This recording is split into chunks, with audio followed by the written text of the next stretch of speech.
one for tennis? Oh, Lucy, you look adorable. It took me 6 weeks to save enough to buy this outfit. Pow! Wow! I may not be any good at the game, but at least I look like a tennis player. Oh, I should say you do. You're a regular Patty Berg. Isn't she a golfer? Oh, it doesn't make any difference. All I know is that you look just absolutely great, girl. Thank you. Think I'll serve a few? Wow. Yeah, Now, take it easy there. Don't wear yourself out before Bill calls for you. Don't you worry about me. You know, Viv, you ought to exercise more. It's very good for your figure. Why should I exercise? My figure's just the same as it was 20 years ago, only a little more mature. Well, it looks like you've matured more in some spots than others. Okay, you've made your weekly crack about my weight. I'll go on a diet tomorrow. Okay. Right at you, boy. Too bad, old man. Better luck next time. You won, huh? Yeah, I won. Lucy, What? how serious is this thing between you and Bill? Well, because of him, I'm playing tennis. I've gone duck hunting with him. I'm taking golf lessons. Tomorrow night, I'm going bowling.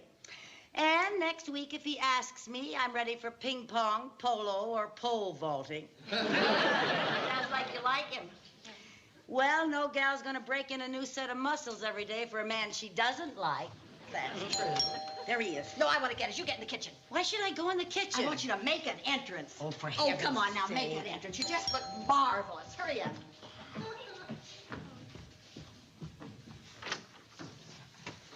Why, Bill! Hi, Bill. How are you? Why, for heaven's sake, what a surprise. Didn't Lucy tell you I was coming? Oh, no. Lucy never discusses her dates with me.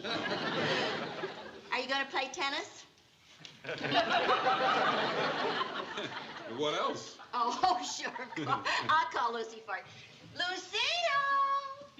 Bill's here. Oh, hi, Bill. Hi, Lucy. I didn't know you were... Oh, Lucy, what an adorable tennis outfit. Lucy, you look great. Well, thank you. Oh, aren't you the sneaky one, keeping it a secret from me while you made it? Yeah, it's just a little something that I whipped up last night. Come on, Bill, or we'll be late. Oh, no hurry, no hurry. I've got a court reserved for 6 hours. 6 hours? Isn't that a little long? I haven't played in years. Oh, it'll all come back to you. After all, it shouldn't be hard for a girl that was captain of her college team. Captain? Bill, you promised not to mention that. You mean you never told Vivian about that? Oh, now you know, Lucille. She's so modest. Oh, there are hundreds of things about herself she's never told me. Now, you two, run along and enjoy yourselves. Okay.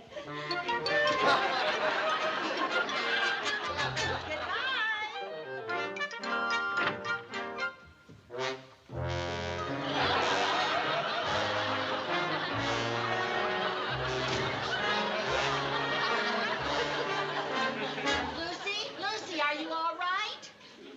Oh, fine. I always walk like I just got out of a train wreck. Oh, you poor little... Don't touch me. There isn't a part of me that isn't bruised, broken, or bent. Oh, you better sit down. No, thank you. I'll stand and keep moving. At the end of the game, I tried to jump over the net, and I didn't quite make it. Well, here, honey, at least let me take your racket for you. Let go of it. I can't. I think rigor mortis is setting. You can't let go of it? No. Oh, here, let me help you, honey. Take that finger. Ah. Ah. You have to get it out. Ah. Oh, honey, you better go right upstairs and take a good hot bath. That's just what I'm gonna do, girl. Oh. Hey, Viv. Is it possible for a man in his 40s to be drafted overnight? I don't think so. Oh, darn it. I'll have to go bowling with Bill tomorrow night. Oh, dear. And next week I'll have to go through the tortures of badminton and bicycling and bronco busting and ping pong, polo, pole vaulting, and parachute jumping.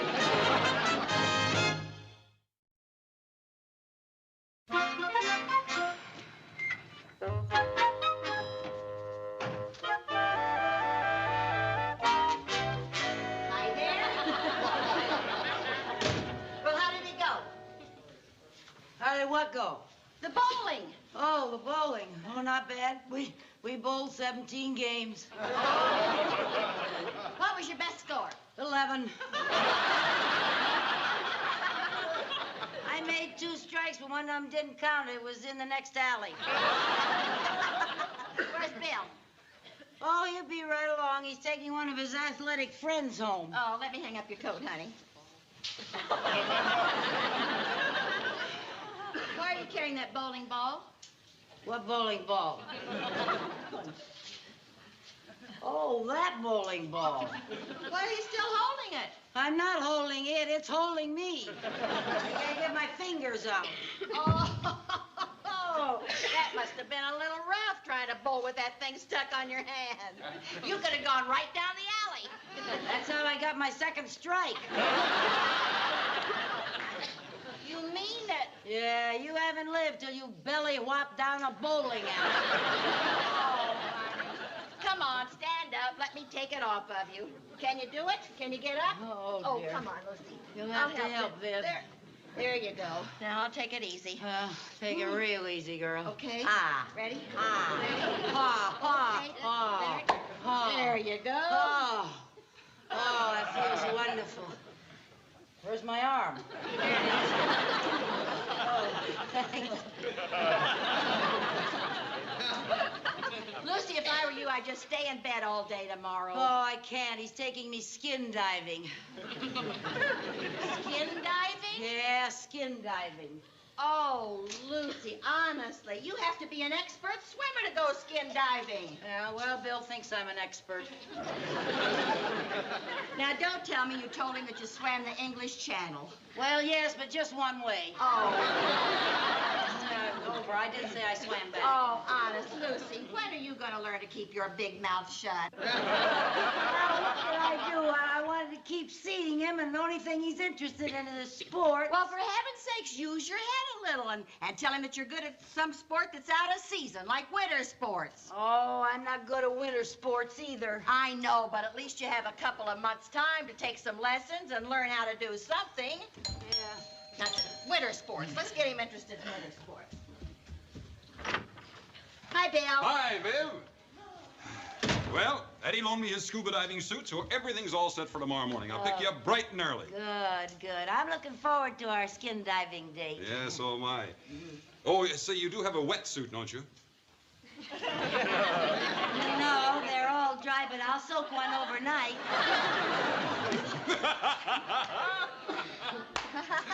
Oh, Lucy, you have a great sense of humor. Oh, Bill, it's just a shame you can't see Lucy. It's something she really excels at, like winter sports. Winter sports? Uh-huh. Lucy, you didn't tell me you were good at winter sports. Well, I didn't want to say anything about it, but that's where I really shine, you know, figure skating and tobogganing and skiing. And... Skiing? Oh, yes. That is my favorite sport, skiing. Say, do you shush? Can I shush? Of course I shush. Good, good. Oh, and I love the slalom course. Do you slalom? Well, you should see me doing my slalom. Oh, it sure is too bad there isn't any snow now. Hey, but there is. Where? There is. We're in luck. They had an early snowfall up in the Adirondacks. I've got an idea. A great idea. We're going to cancel our skin diving. Oh. I'll pick you up about 4 o'clock Saturday morning. 4 o'clock? 3? No, 4's fine. Good. I'll see you then.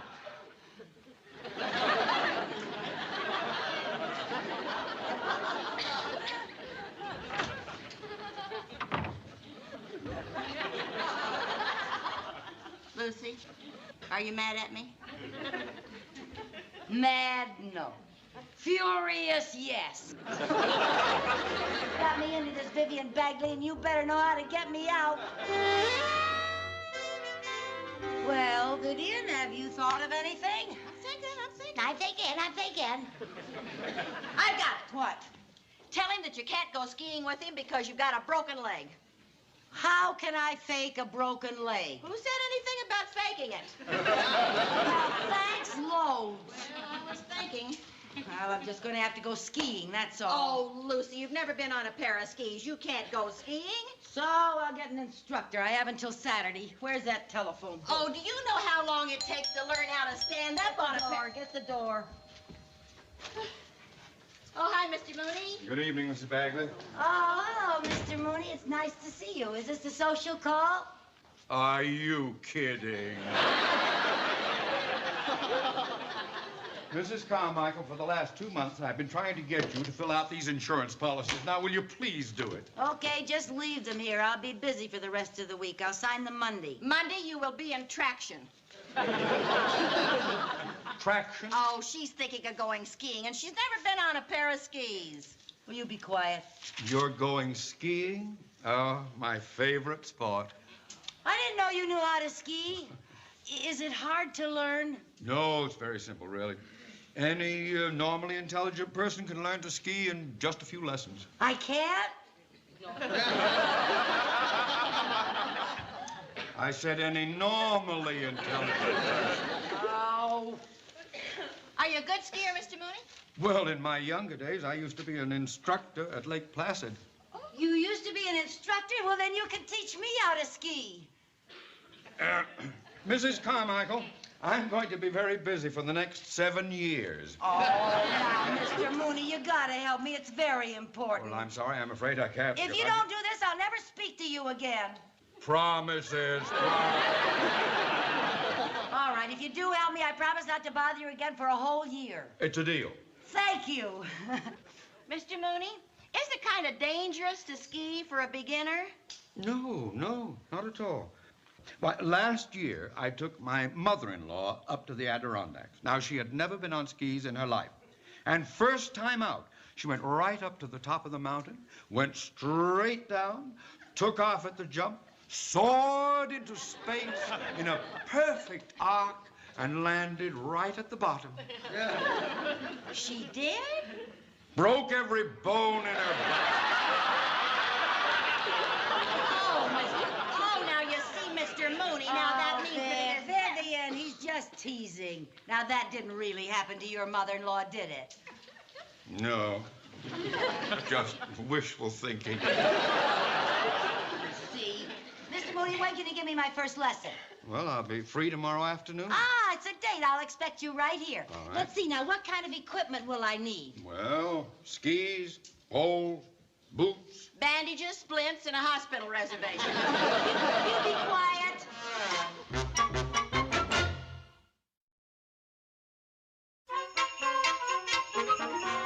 Here are these things, Mr. Mooney. Oh, thank you very much. And here's the book of instructions. You can follow along. Oh, thank you. All right, now, Mrs. Carmichael, you can stand up.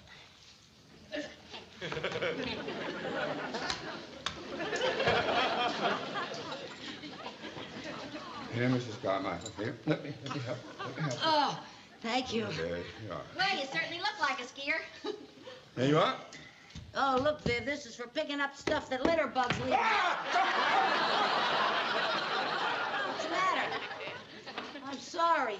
Lucy, don't use those things until you know what they're for. Oh, I know what they're for. They're signal indicators. If you want to go right or left, you just do that. What happened? You polled me. Now, will you keep those things down by your side? I think I'll make some hot coffee for you two skiers. I'll get this out of the way, too, so you have plenty of room, Lucy, huh? Thank you. Okay, Thank you very much. all righty. That's fine. All right, Mrs. Carmichael. You are now ready for your first lesson. Right. Now, you watch me. Yeah. All right. Now, first of all, you bend the knees. That's it. Bend the knees. Now, lean forward. That's it. Now, you keep flexing your knees. That acts as a sort of shock absorber when you're going over rough terrain. Mrs.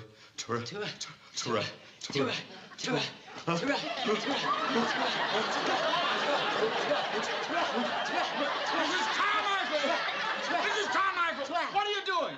I'm doing the same thing you are. I'm looking for a handkerchief. I have to. Ah!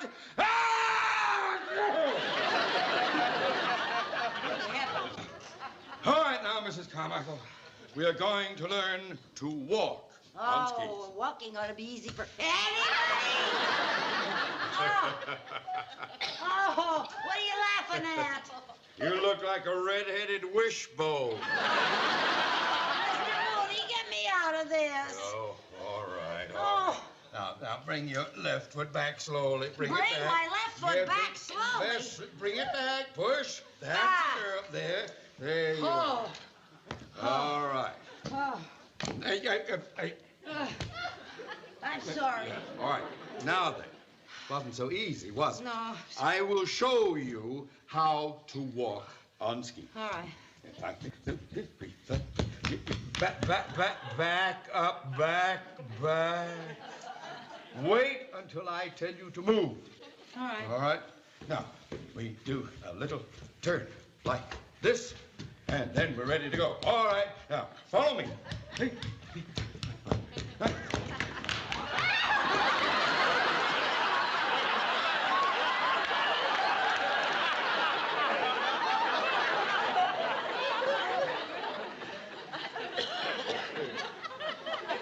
Get off.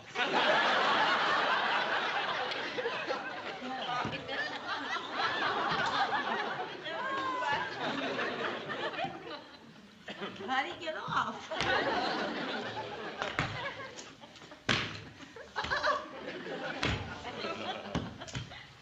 There, I got off. All right. Let's go again. One,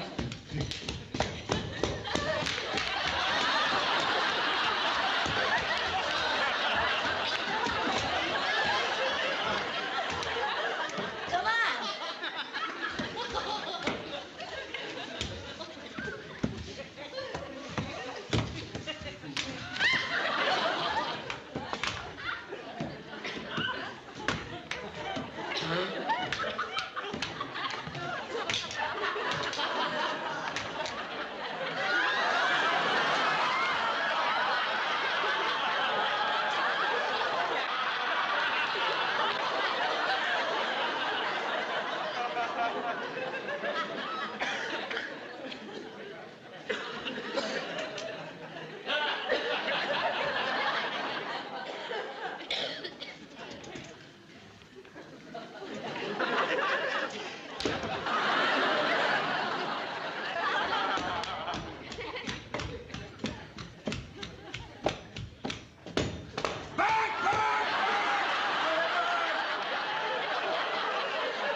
All right, Mrs. Carmichael, move over that way.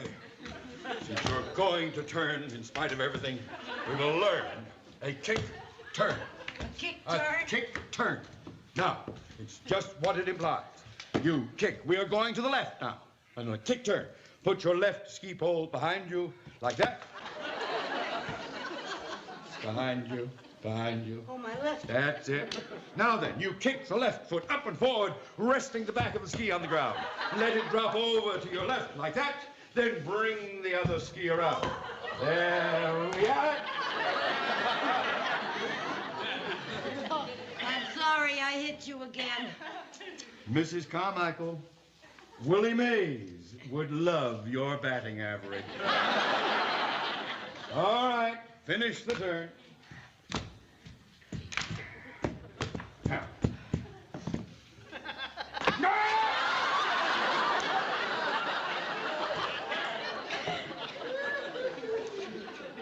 I'm sorry. Congratulations, Mrs. Carmichael. Oh, what for? For the last 15 years, my doctor has been trying to get me to give up skiing. And you have succeeded in 5 minutes. I'm through. Oh, Mr. Mooney! No. Oh, Mr. Mooney, now you promised to give me a lesson. I'm not going to break my limbs. Well, how do I get out of this? I would suggest that you sell the skis. Mr. Mooney. Oh. Oh, Mr. Mooney, that's not nice now. You promised. Oh. Listen. Yes, he's here. Mr. Mooney, it's for you. It's for me. Oh.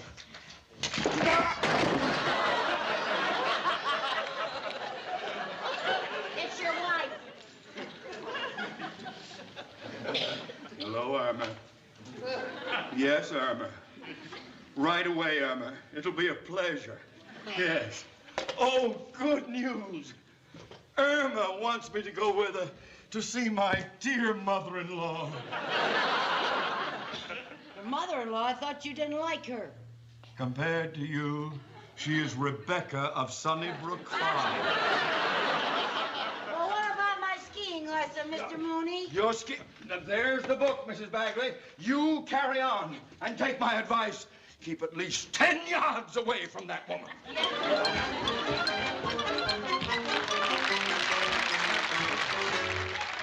There you go, up the hill. Hey, you're coming along fine, Lucy. Yeah. That's doing fine. There's someone coming. Lucy! What?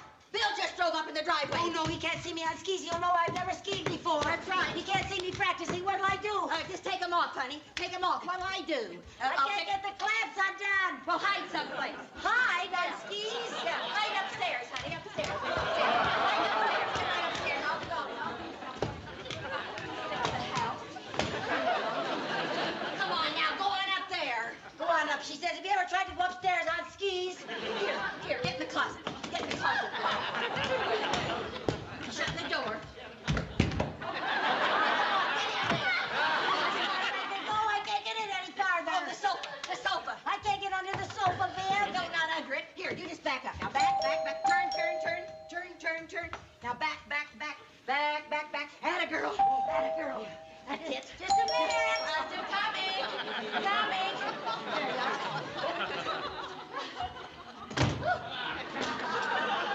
Hi, Bill. Hi, Viv. Hi, Lucy. Oh, hi, Bill. Hey, you look great in that ski Oh, outfit. thank you. I thought I'd try it on just to see how it looked. Oh, looks fine. Oh, here, I brought you these. Oh, just what I need. Well, thank you very much. I'll see you Saturday morning. Bye. Well, you better try those on. Try 'em on? Well, yeah, they may not be the right size. Oh, well, I couldn't try 'em on in the house. It's bad luck. Bad luck. Yeah, it's an old Scandinavian superstition. Oh, Lucy, you've got a great sense of humor. She is a barrel of laughs, isn't Oh, she sure is. Boy, I can't wait for Saturday to go shushing down those steep slopes. Yeah. I'll see you about 3 a.m. 4 a.m. Okay, 4 a.m. You be on time. Bye, Bill. Bye.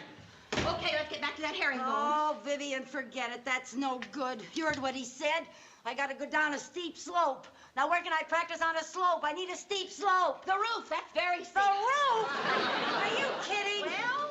Oh, heavens. Wait a minute. Here, Yeah? I got an idea. You got an idea? Yeah, step up. What Step up. do, Lucy? Help me get my skis off. What are you going to do? Listen, you know those packing boxes we've been taking for... Are you out of your cotton picking mind? You sure you want to go through with this? Don't worry, everything will be all right. Ah! What's the matter? Somebody lowered the ground. Are you ready, honey? Oh, not yet. Let's see now. I gotta stand up. Got everything ready? Yeah. Huh? All right. Are you ready to go? Now, you be awful careful, Lucy. That's higher than you think it is. Oh, don't worry. I gotta go down a steep slope.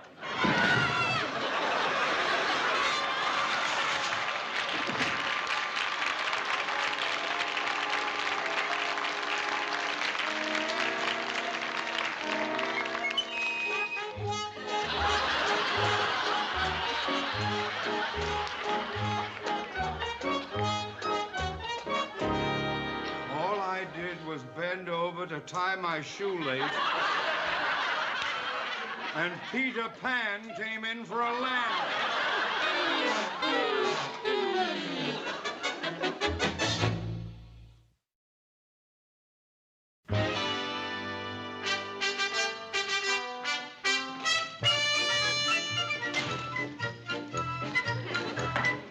Officer Carmichael reporting. Traffic Department badge number 8715, District 9, 21st Precinct, Division 7. Vehicle number 12, Unit 11A, Women's Auxiliary. Can't you just say hi like everybody else? Hi. Captain, wait till you see my batch of tickets. I gave 7 tickets to drivers for overtime parking, 2 jaywalkers, 1 fellow for being parked in a loading zone, and 1 fellow for being loaded in a parking zone. little bee, haven't you? Yes, sir, and I'm not finished yet. I just came back to get some more chalk from you. The chalk is in the stock room. Oh, yes, sir. And Officer Carmichael, Yes, sir. we don't salute around here. Oh, well, I guess it's an old habit. I used to be a whack. Used to. Captain Bradford, Yes, Baker? I've been studying these reports on the Lover's Lane holdups. Yeah? Well, I think this green scarf bandit has been just hanging around up there waiting for easy pickings. So why don't we set a trap for him? Oh, a stakeout, huh? Well, yeah, I'll take one of the girls from the department. We'll pretend we're sweethearts. Hey, that's a good idea, Baker, but our policewomen, they don't look like the type you'd find at Lover's Lane. Well, if we find the right girl, I'm ready to go. No, this Lover's Lane stakeout calls for the kind of a chick that looks a little bit kooky.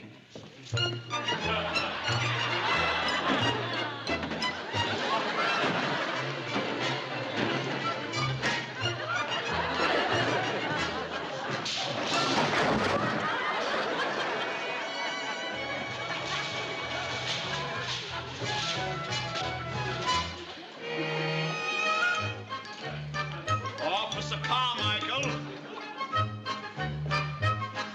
Yes, sir. I think we hit the jackpot. You come here. Yes, sir. You've been a real eager beaver around here. Now, how would you like to do some real police work? Oh, yes. What? When? Where? We're setting a trap to catch a crook. We call him Green Scarf Louie because he always covers his face with one. Oh. With one what? A green scarf. Oh. Detective Baker wants you to go to Lover's Lane with him tonight and act like your sweethearts. Sweetheart. Uh-huh. Well, I don't know, sir. I have an appointment to play bridge tonight. I'm sorry, Detective Baker. Oh, I'm not Baker. Oh, I'm Baker. Oh, how do you do? You see, every Monday...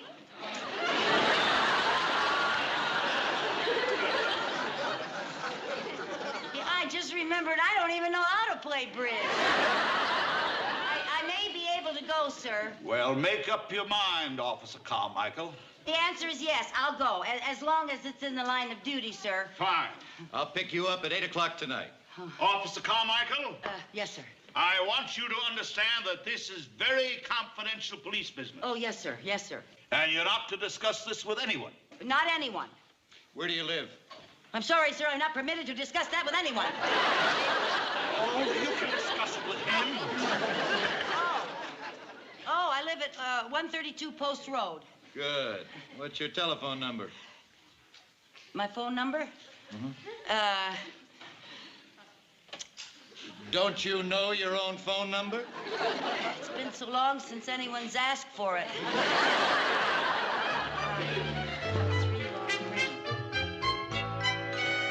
Viv, I think you better go upstairs.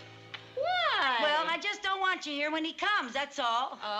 Oh, you can't stand the competition, huh? Oh, come on now, Viv. All right, I'll go. But before I do, I'm going to ask you for the very last time. Who is he? I can't tell you. Oh, come on now. Can't you just give me one little hint? All right. I met him today at work, and no more questions. He's a policeman. No. No. I don't know what he is. Now, you said you met him at work.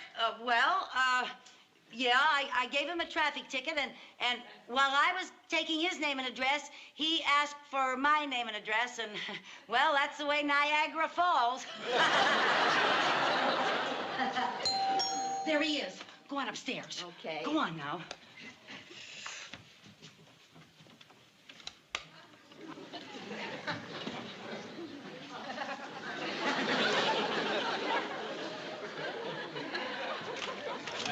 All right, Vivian. Oh, now, Lucy. No eavesdropping. Oh, You come get on now. I just No. want to see what he looks like. get upstairs. If I just saw what he's like, then I would go upstairs. Go on. Hurry up. Come in. Go on.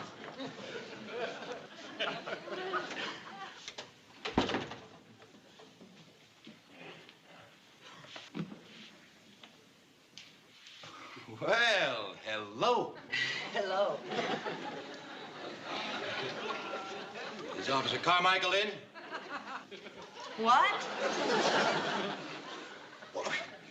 But it's you. I didn't recognize you. Oh, you didn't?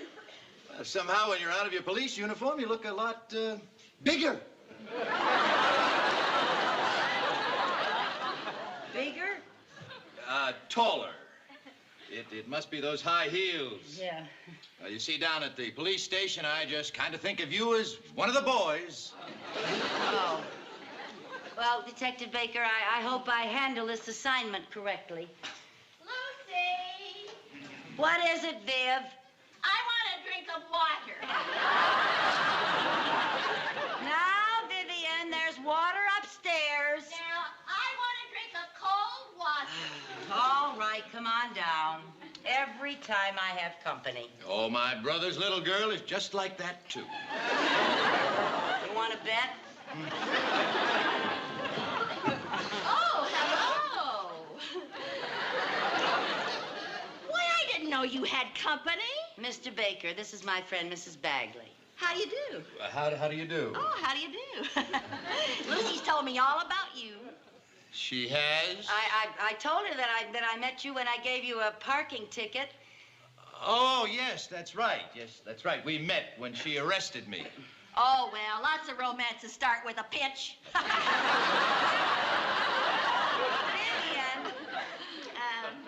I hope you have a nice time tonight, wherever you're going. We'll probably just go for a drive. You certainly picked a lovely evening for it. The spring is in the air, and the moon is in the sky. And the water's in the kitchen. Excuse me. Certainly. Excuse you, Vivian. Well, you told her about me, huh? No, of course I didn't. Captain Bradford said not to discuss it with anyone. Now, that's very good. Thank you. Now, shall we get going and do our duty? Yes. Oh, but first, I have something for you.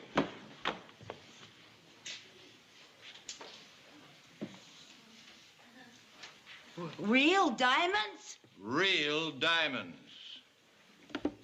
And platinum mink? Bait. Bait? For Green Scarf Louie. Oh, well, you sure set a nice trap. These are beautiful. Don't get too fond of them. They're police property, and you've got to be very careful of them. Yes, sir. All right, let's go. Well, I just want to powder my nose. I'll be right out. Fine, I'll wait for you in the car. Okay.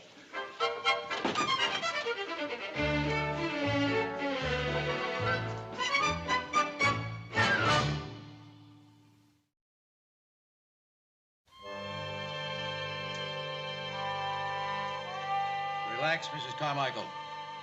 Relax. Just don't be so nervous. Pretend you're on a date. Pretend I'm on a date. I guess I'm just a little out of practice. I mean, I've never dated a policeman before. Neither have I. That's funny. Will you take it easy, please? Now, keep it down. You don't want to scare him off. Okay. Just act natural. Snuggle up to me. What? Snuggle up to me. Why? We're supposed to be sweethearts. Snuggle up to me. There. That's better. We just have to sit here and wait. Okay. That's good. Fine. Down at headquarters, I heard you got a medal. That's right. What was it for? Service beyond the line of duty. On an assignment like this? No. No, I handcuffed a burglar to myself while he had a gun on me. Couldn't he have killed you? Before he could react, I tossed the key to the handcuff out the window. Oh, Bill, you shouldn't take such chances. Now, how far could he get with a detective handcuffed to him? Oh, I see.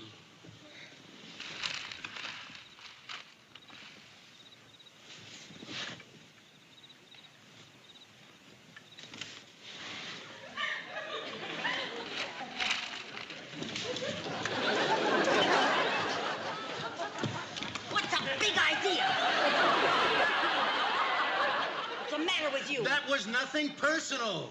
I just thought I saw Green Scarf Louie. Oh. Now, Officer Carmichael, let's get this straight once and for all. If I kiss you, if I hug you, it is only because I don't want us to look suspicious. All right. Now, it's all in a day's work. Okay, okay. Come on, come on. Gee. That's good. Get comfortable. That's fine. Okay. Say, doesn't your wife object to you going on assignments like this? I'm not married. Oh? They only send bachelors out on assignments like this. Oh, yeah.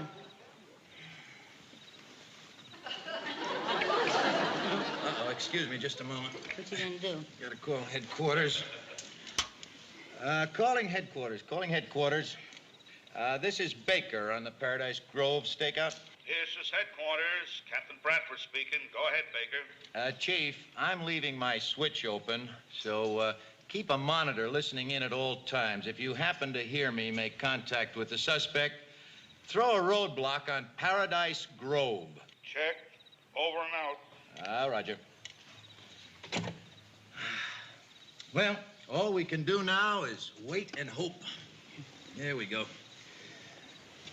Green Scarf Louie works on schedule. He should be sticking us up any minute. Any minute? Any minute.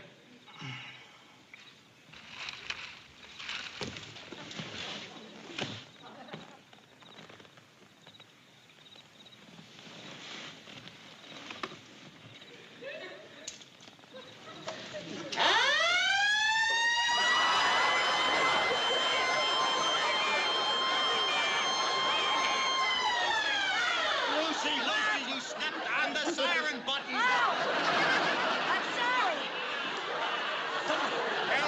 Hello, Chief. Chief, this is Baker. Please ignore that. It was just an accident. I heard it. Oh, that rips it. Look, if he was here, he certainly isn't here now. Well, I'm sorry. Oh, boy. All this time and effort wasted. I said I'm sorry, Yeah, I Bill. know, so am I. I hate to fall down on an assignment like this. Oh, no.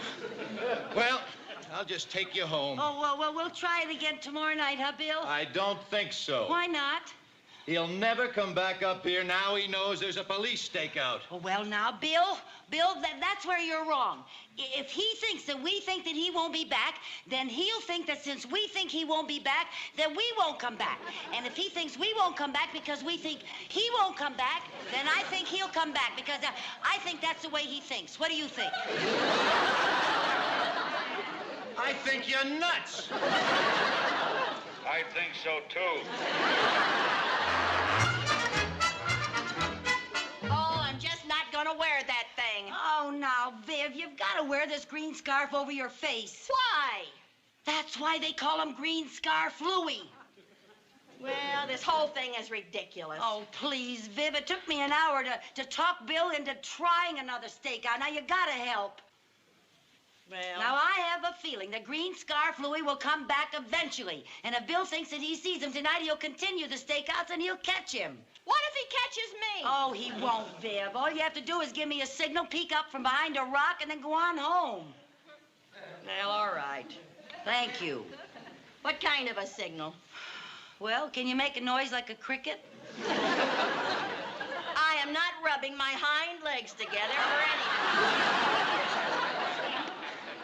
All right, can you make a noise like an owl? Hoo, hoo. Oh, I think I can do a little thing like that. All right. Now, do you know how to get to Lover's Lane? Do I know how to get to Lover's Lane? Before Ralph and I were married, we spent our happiest hours up there.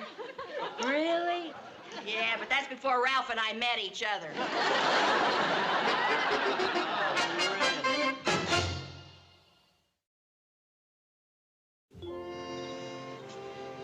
Oh, gee, what a beautiful night. I just love moonlight and flowers and crickets and frogs. And... Tell me, do you like to dance? Yes, why? I'm just thinking about the policeman's ball this Saturday night. You were? Yeah. Would you like to go? I sure would. Fine. Here are 2 tickets. You're giving me 2 tickets? Yeah, I bowl on Saturday nights. Well, I think we ought to call off this stakeout. Oh, now, Bill, I just know the green scarf Louis is around here someplace. How do you know? A woman's intuition. Now, believe me, he's around here someplace. Bill, I just saw green scarf Louis over behind that rock. All right, let's play it cool. Into position. That's right. Relax.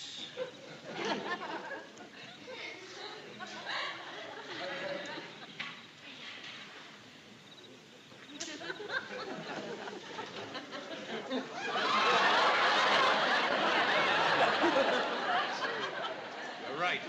It's the bandit. What bandit? What bandit are you talking about? You just stay right here. Where are you going? Oh, Bill, you're supposed to stay here. He's supposed to come to me, remember? I know, but I think I can sneak up on him and take him from behind. Sneak up and take him from behind? Yes. Oh, don't shoot her. Him? No, I can't stand the noise. Now, look, will you please sit down there and be quiet, Lucy? Yes, sir.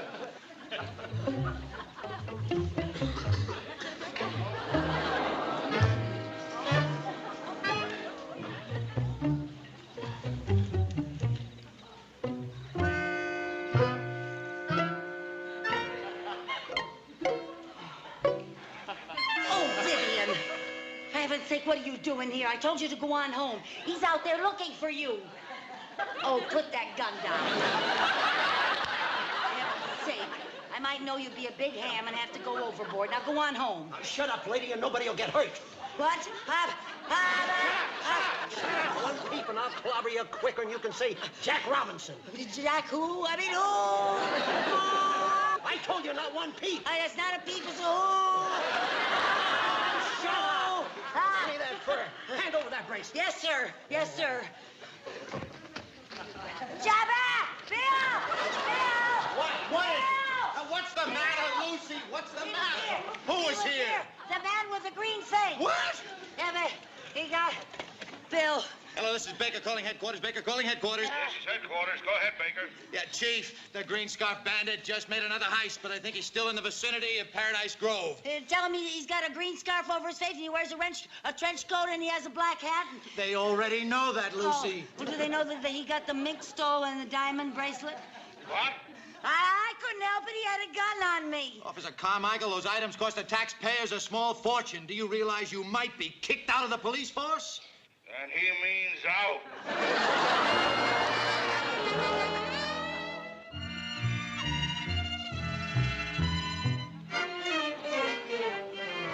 Well, here I am in Lover's Lane with a girl. Shh. Oh, I don't know how I ever let you talk me into this. Let's get out of here, Lucy. No. If I don't capture green scarf Louis, I'm out of a job. I told you that. And what about the spot you're going to be in when you tell Mr. Mooney that you bought a mink stole and a diamond bracelet on the installment plan? After I get the bandit, I'll return the stuff to the store. How do you even know he'll show up? That's just a hunch. It's a shot in the dark.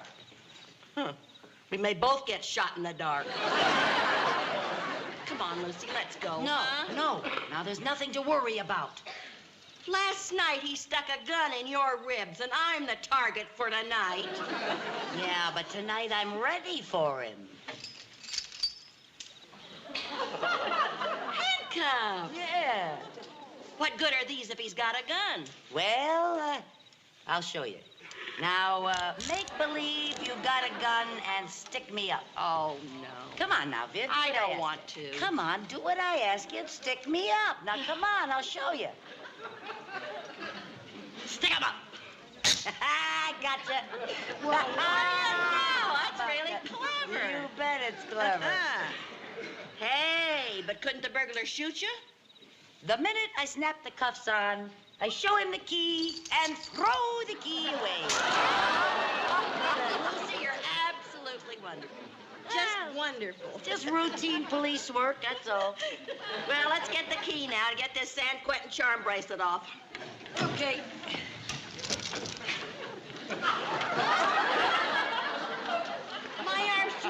steering wheel. What? Look at it, it's through the steering wheel. You're kidding. Oh, there it is. How could you do a stupid thing like that? I know I could do a stupid thing like that, to tell you the truth. Oh, I for said stick 'em heaven's up. sake. Oh, well, now. Oh, Vivian. Honestly. What are we gonna do now? Why don't you take the steering wheel off? Hey, that's a good idea. Yeah. Oh, no. Well, this is the easiest setup I ever had. Oh, no. Now hand over that bracelet. Oh, no, you don't want to take that fur in this bracelet. Why not? Oh, you have to keep up the payments on them. Give me. Oh, you really should take Oh. If Oh, it's you again. What are you made up for? I'm Officer Carmichael from the police department. Well, now you just keep right on working for him, dearie, and I'll be a millionaire. I'll see you tomorrow night. Same time, same place. Oh, and don't be late. No. I'll take that. You stand still. Keep him covered. Oh. Bill. Bill, what are you doing here? We had a stakeout in another car. You had a stakeout with Yeah. another girl? Oh, well, not exactly. You remember Detective Murdoch. How are you?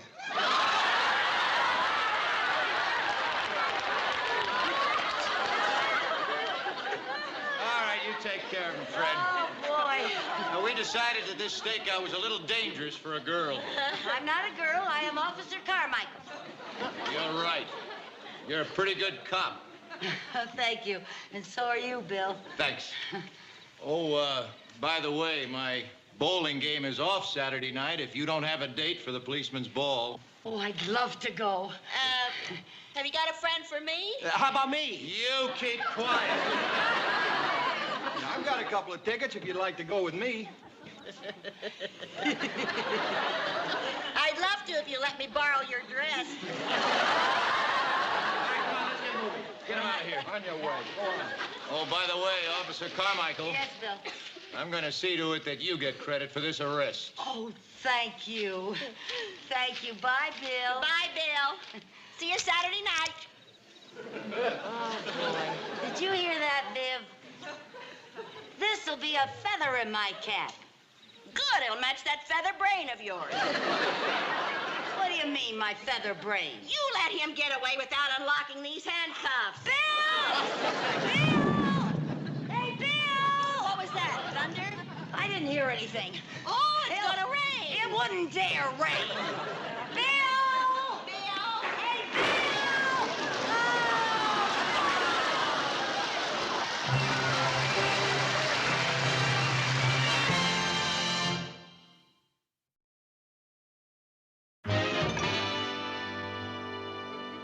Lucy, I have just got to get a job. A job?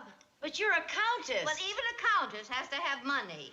Well, I have never thought it was right for nobility to work. Honey, there's an old French proverb. When you're behind the 8-ball, you'll stoop to anything to get a meatball. Well, I guess it's my turn to do the dishes. But knowing how strongly you feel about nobility working, I don't feel that strongly about it. oh,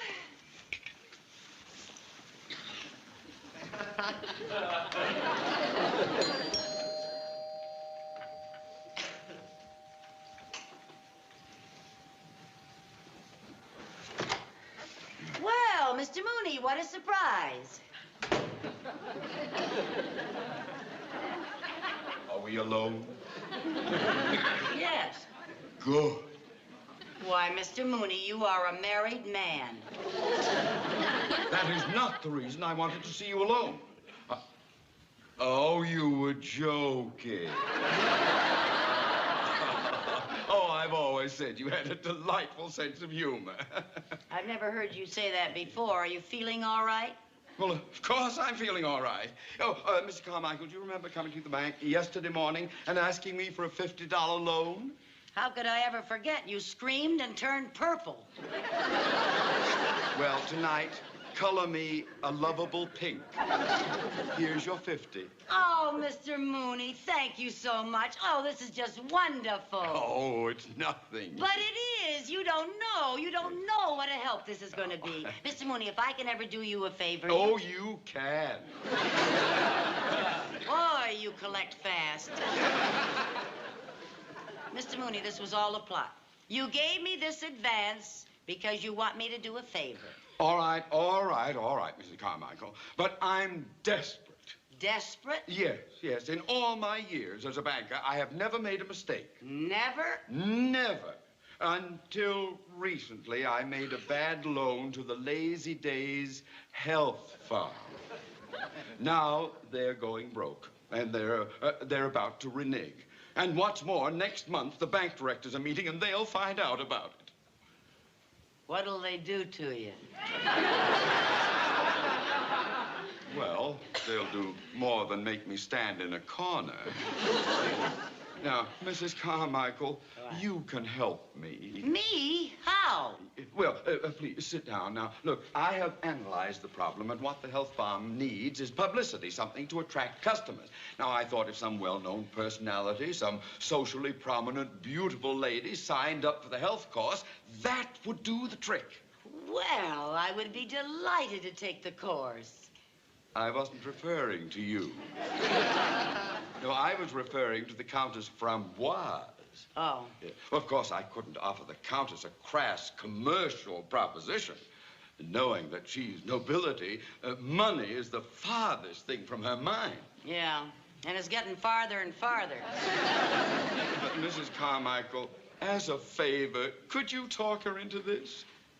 Well, I'll do the best I can, but you understand this must be handled in a very genteel manner. After all, we are dealing with a countess. Oh, God. Hey, Lucy, how do you work the garbage disposal? Oh, Mr.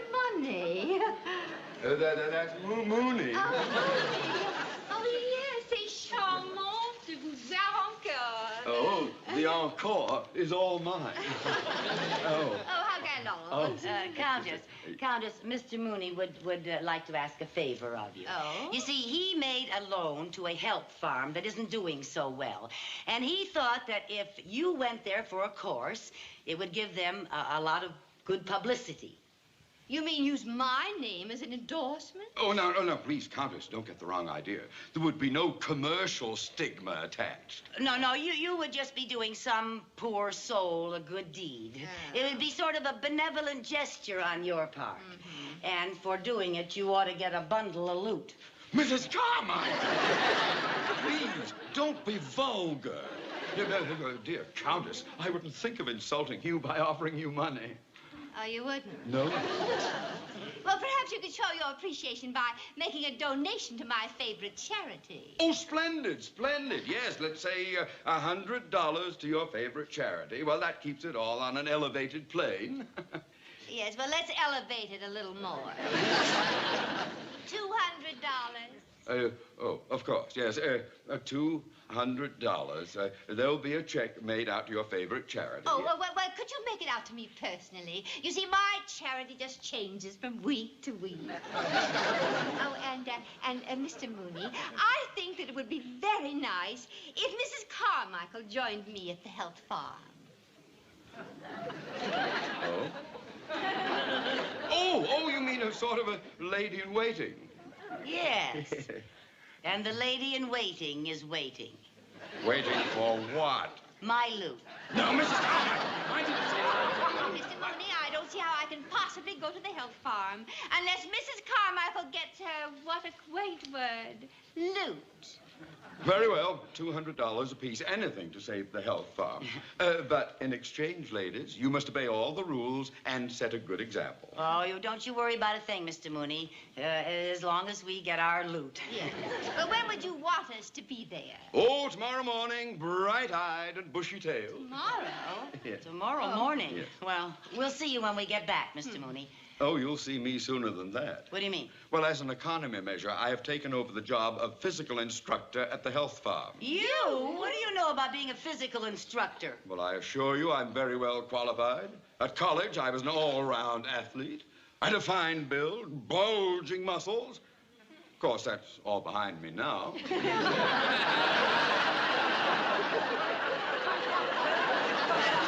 Well, we'll see you tomorrow morning, Mr. Mooney. Countess?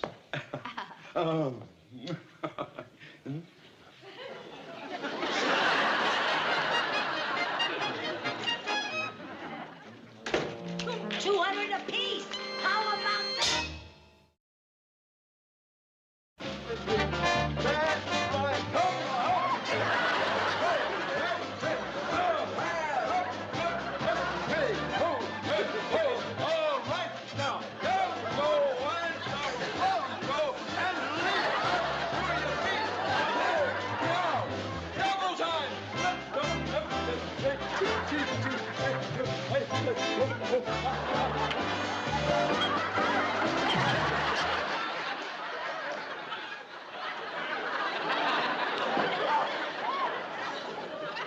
And why aren't we with the group? Well, we thought we'd join you the next time around. You two ladies are supposed to set an example. And let me remind you about the $200 donation to your favorite charity. Oh, come on, Mr. Mooney. Do you expect us to do these strenuous exercises with no food or water? Countess, I think you're getting all the food that you require. 300 calories a day.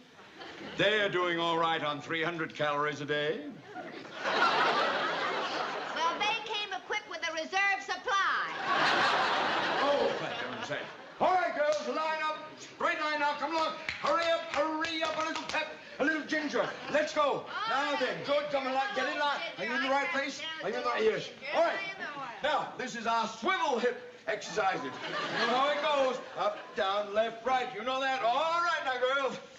And up, down, left, right. Up, down, left, right. Do it faster. Stretch your muscles. Shakes the flat right off your muscles. Up, down, left, right. All right. Hold it, hold it.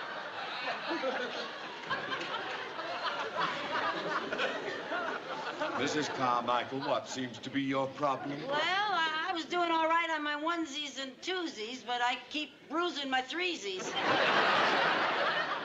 All right, now let's get to something else. And you two go over on the pulleys, you two on the mat, and you two... Oh, I beg your pardon. Over here.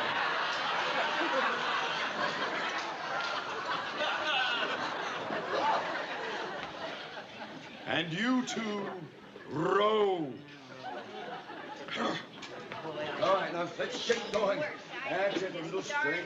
That's good. And go up and that's it. Use that. Very good. Very good. That's fine. You're doing all right. Set a good example. Yes. All right. Come on. There we go. Oh.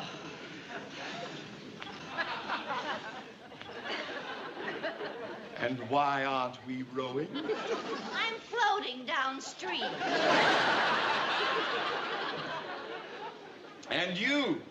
Are you waiting for the light to change? Well, I started to get seasick. Oh, all right, come. Gather around quickly now. Come on. Come on. Countess, will you please? Countess, please come and get into line where you belong.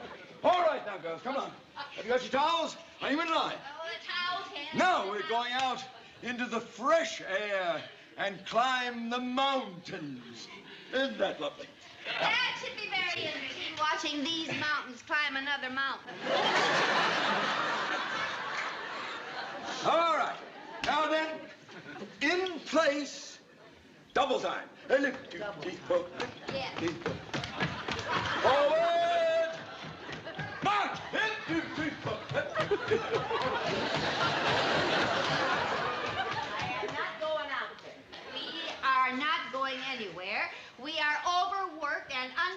We certainly are. Not fair. No, it's not fair. You know something? We have just got to think of some way to get some food. The stuff they serve around here. Yeah, instant nothing. We need real food like meat and potatoes and pie a la mode, just covered with please, whipped come cream on. and ice cream.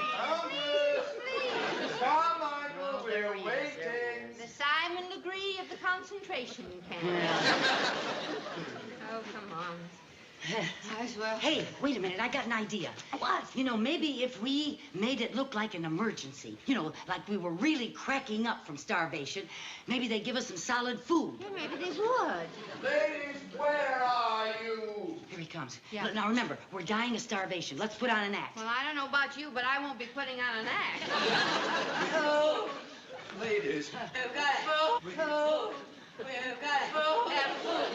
Food, just A piece of bread, a morsel, a little crumb. Could I have some fish?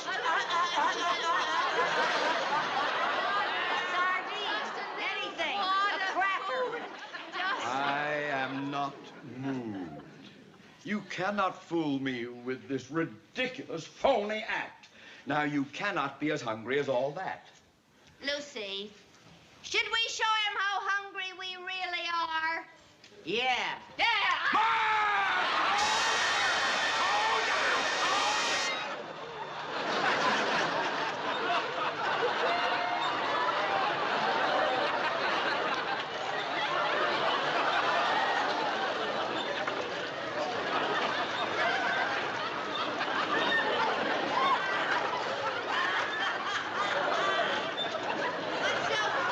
Oh, boy, I haven't seen so much beef in action since I saw the last buffalo stampede.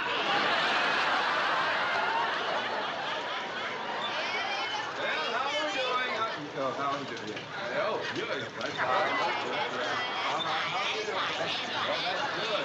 Everybody, you're doing all right, too. That's fine. Oh, 10 minutes are up. Turn off your machines. Turn off your machines, girls. And gather round, please. Gather round. Now, ladies, we are going to have fun. There's nothing for toning up the muscles. I always say, nothing like a good old-fashioned tug of war. Isn't that wonderful? Now then, you go over there, you be one team. You come over here, you'll be the other team. There we are. Get over there. Now, hurry up, girls. Come along. Move along. That's right. You want to take that? Yeah. All right. All right. Now, grab her over there. That's right. Now then, remember to put a strain on it. Are you... Let's get over here a little bit more, though. Oh, my heavens. All right, now. Are you ready? Yes, we're ready. Tug! There we are. Now, just a minute. This isn't fair. We'll trade one of ours for two of yours. Yeah, this one.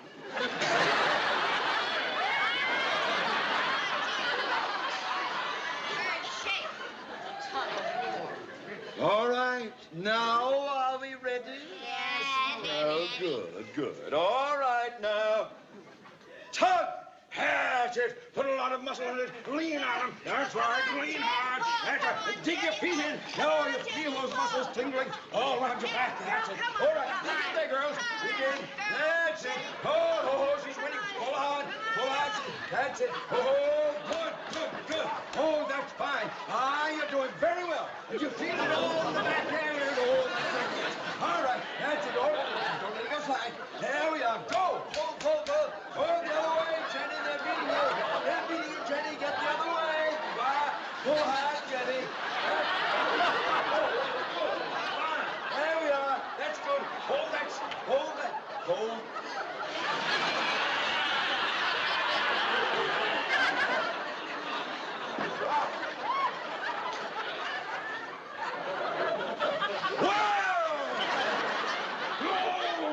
That is not cricket! Oh, now, Mr. Mooney, you better watch out, Mr. Mooney. Oh, no, you better watch out. No, you better watch out. You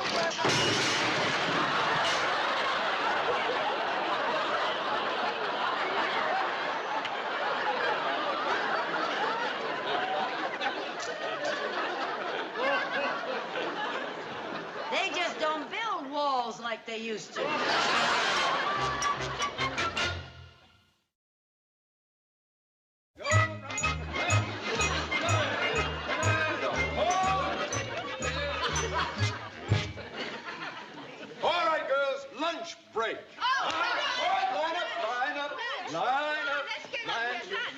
you're not in that line. Fine. Go on, Max. Here you are. There's your lovely lunch. A lovely lunch for you, too. Oh, isn't that delicious? Just makes me drool to look at it. There you are. And there... Oh, your lunch, Countess, and yours. Same old gourmet special. One lettuce leaf, a curl of carrot, a sprig of parsley, and a yogurt wafer. Or a no care package. Let's get going and stuff ourselves. Oh, let's do it. I could eat anything anyway. Oh, Sometimes boy. I wish I were back How'd with we my ever- dear departed husband. How we ever let ourselves in for this, I don't know. I just so weak. I don't know whether I have the strength to eat this.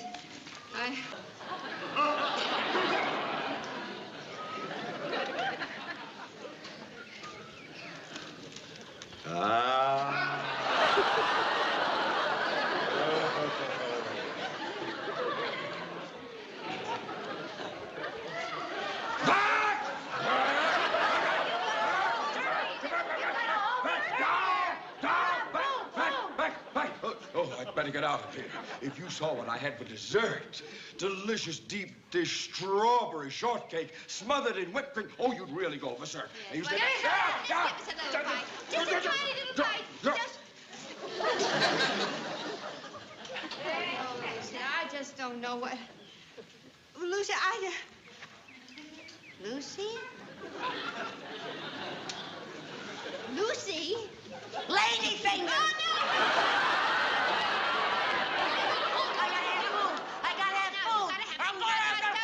Just a minute. Last night I sneaked over to the farm next door and I found something. What'd you get? What'd you find? Well, never mind. What'd you get? Just You got never something to mind. eat? Yes, I got What have you something. got? I stashed it. I stashed it right. What is it? Here. Just fresh egg. Oh, I was saving it for an emergency. well, this is it. Sit on it and hatch it. That is insulting. Now we will eat it raw. Raw? Yes, raw eggs are very nourishing. Now, how can I divide this? Well, here, I'll show you. No, oh, no, I want it.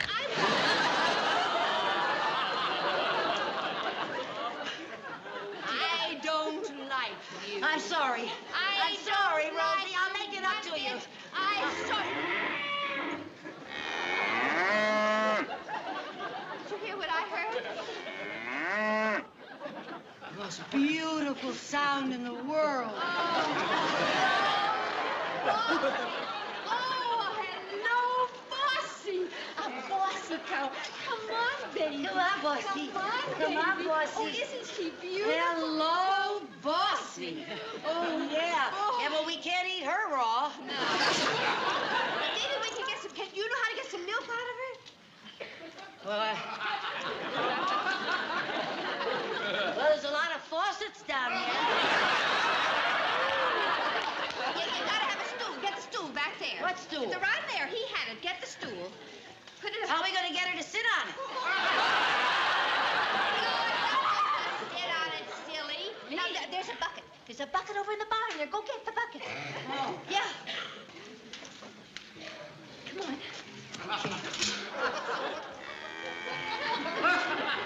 Go ahead, honey. She doesn't do it all by herself. Oh, well, what should I do? Well, just grab on and make believe you're climbing a rope.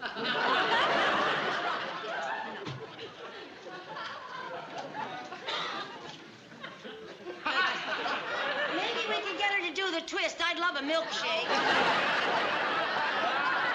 Push on, push on. I think the word is pull. All right, pull. Well, now what's the matter? Well, I'm not. She looks like a friendly cow, but I wouldn't want her to get mad at me. She won't get mad at you. Well, she might kick me. Oh, she will not. Oh, listen. What? I read somewhere where they play music in those barns to keep the cows happy. Oh? Yes, so why don't I sing to her and you milk her? Oh, you think you know something she might like? Yeah. Sit down, and I'll try. Make it like I'm climbing a rope, huh? La da dee da dum. La da da da dum.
punch you in the act. I've had nothing but trouble since this health farm moved in here. I knew you women were sneaking over and stealing my stuff, and now I've caught you red-handed. And white-faced. I'd like to buy this place and get rid of the whole kit and caboodle. Buy it. Well, why don't you? Yeah. You got any money? Well, I got plenty of money, but they won't sell it to me. Wait, who won't sell it to you? Oh, boy. When Mooney hears money, he comes in on the beam. Sir, my bank happens to hold the mortgage on that property. Now, we'd be happy to talk business with you. Well, that's okay with me. Oh, fine, fine. What was your name, sir? Mr. Mooney. Johnson, yes. Mr. Mooney, the Countess and I have been very helpful to you, and we were just wondering, we still get our loot? Mrs. Carmichael, you were supposed to obey, but you disobeyed, so you get no loot. Your name was Johnson. Johnson. Well, I happen to have the mortgage right here in my pocket. I always carry it with me just in case. Well, here we are. Now, let's see. Now, this is on a 5% loan. That's all it is. We'll amortize it over 20 or 30 years. And you'll see the payments are very low. Fire one! Leave it to you.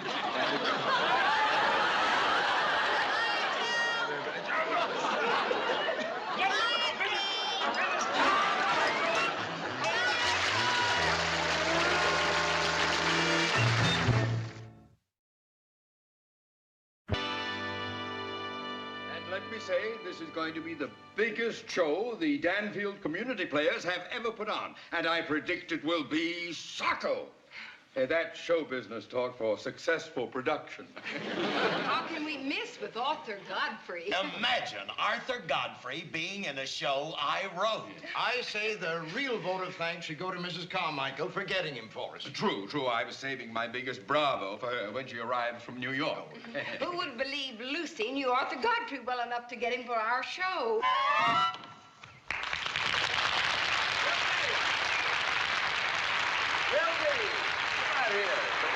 Good morning. Morning, sir. Just ride any horse you like, Mr. Godfrey. They all need the exercise. Yeah, they're all getting fat as pigs. How are you, huh? You know, we're gonna have a lot of fun today, boy. But first, a word from our sponsor. Yeah, you take it from your old friend Arthur Godfrey. There's no better way for you horses to start the day than with a piece of energy-rich sugar. Not just any old sugar, my boy. It's got to be that super energized sugar that comes in the little red box. Now, you take my word for it, fella. I wouldn't give you a bad steer. I'm known to nibble a little on it myself. Would you like to know this yet? Mr. Godfrey. Huh? Pardon me, sir, but your show doesn't come on till this afternoon. Oh, darn it. I keep forgetting we don't have a sponsor for this early morning ride, do we? No, sir. But I'll tell you... Tally-ho. Likewise.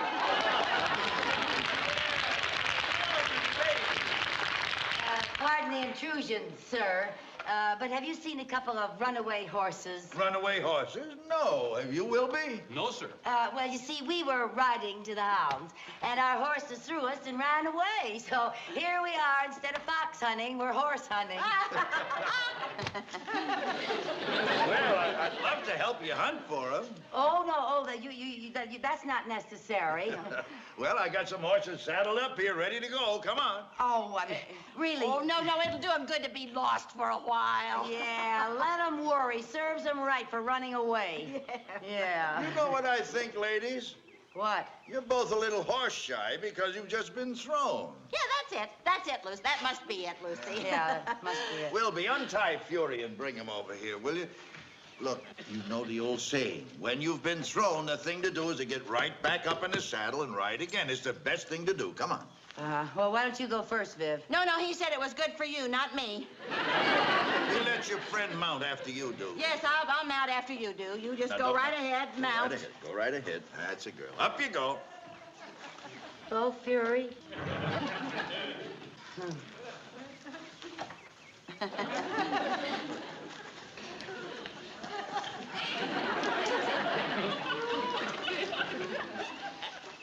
No, don't help her with it, Wilby. No, don't help me, Wilby. No, it's better. Yeah, I gotta do it on my own. You just hold a nice Fury.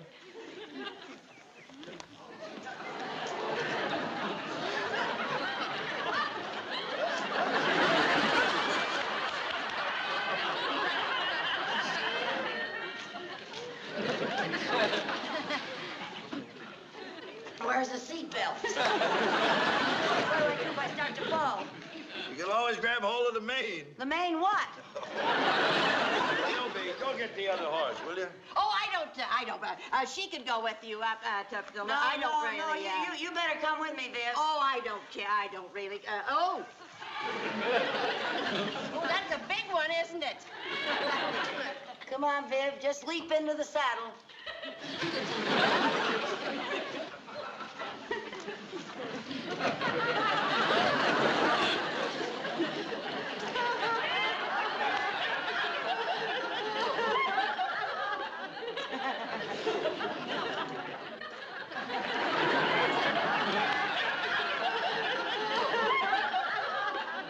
Come on. Have either one of you been on a horse before? Well, No, to tell you the truth, we haven't, Mr. Godfrey. You know my name, huh? oh, everybody knows who you are, Mr. Godfrey. Oh, yes. Yes, you're our favorite entertainer, Mr. Godfrey. Oh, brother, they're buttering me up for something. Come here a minute. Come here. Come on. Now, look, as one redhead to another, what in the world are you trying to sell me? Well, Mr. Godfrey, my name is Lucy Carmichael, and that's Vivian Bagley. Yeah, hello. You see, we tried to see you at your office in New York, but we couldn't get by your secretary. Yeah, sometimes Mary Ann is quite a tiger, yeah. Once I even had trouble getting past her myself. I had to show him a driver's license. Calm down, Viv. Yes, I'm going to get down. Yeah, come around here, honey. Be careful now. Come on, it's all right. Yes. You see, Mr. Godfrey, we're from Danfield. Danfield? Yes, Danfield, New York. A lovely country. You'll enjoy the trip up there. Oh, I will? Well, if I'm up there sometime, I'll call on you ladies. Well, Mr. Godfrey, it can't be sometime. It's got to be a week from tonight. Yes. Well, it's nice of you to give me time to pack. Come on, now, what is this all about? Well, now, Mr. Godfrey, the Danfield Community Players are putting on a big musical show. Yeah, it's all about the founding of Danfield, and it's for a very good cause. Yes, it's to raise money for the children's wing of our hospital. Yeah, and we figured we could raise a lot more money if we had a big celebrity like yourself. So we want you to star in the show. That's very flattering, but why me? Well, Mr. Godfrey, you were just made for the part. Calls for a very handsome man with a firm chin and twinkling blue eyes and a charming smile and a very perfect profile. It sure doesn't sound like the face I shaved this morning. I'm loving it. Go ahead. Well, now, it's a wonderful part. You see, you play the part of a Southern gentleman who's just about to lose his big plantation. Yeah, and you have some big dramatic scenes, and you get to sing and dance. Why, you're practically the whole show. So you think you can appeal to the old Virginia ham and me, huh? You know what? What? I'll do it. Oh, Mr. Godfrey! Oh, you just don't know what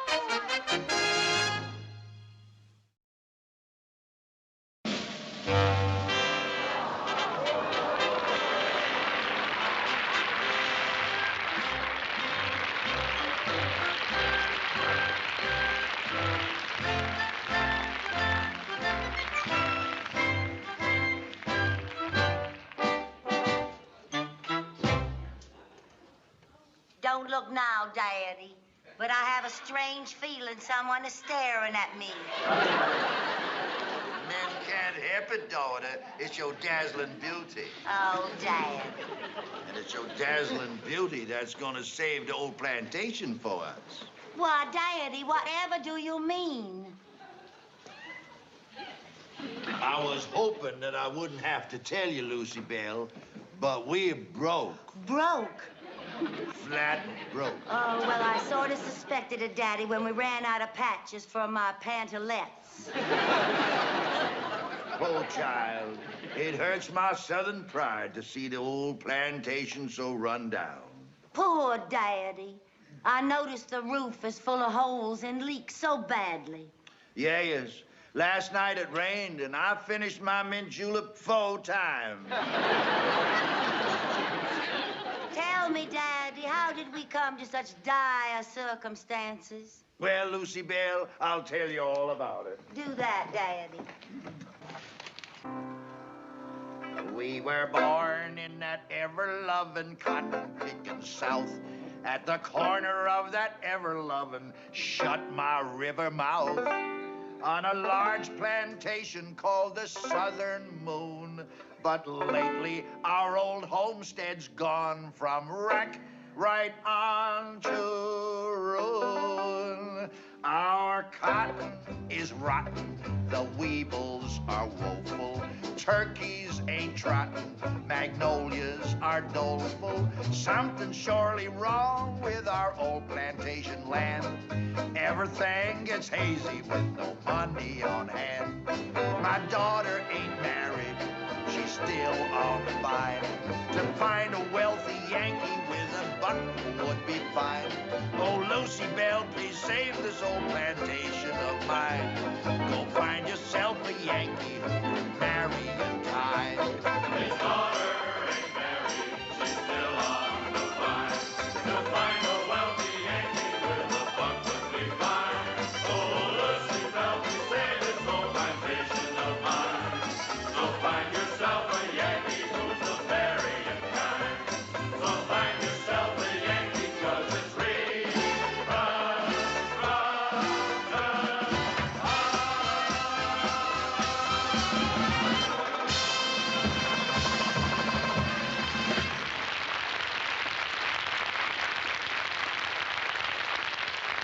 So, Lucy Bell, we took passage on this riverboat to find you a rich man to marry. But, Daddy, you always told me I should marry for love. True, but sometimes daddies can be just plain stupid.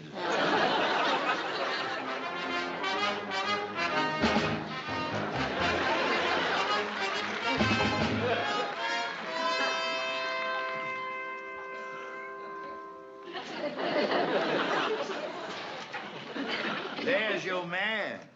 But, Daddy, how could I marry a litter bug? That is Conrad P. Field from New York, the wealthiest man in the country. But he's so short. Not when he stands on his wallet. Now go on, Lucy Bell. Saunter over there and drop your hanky. You want me to play hanky-panky with a Yankee?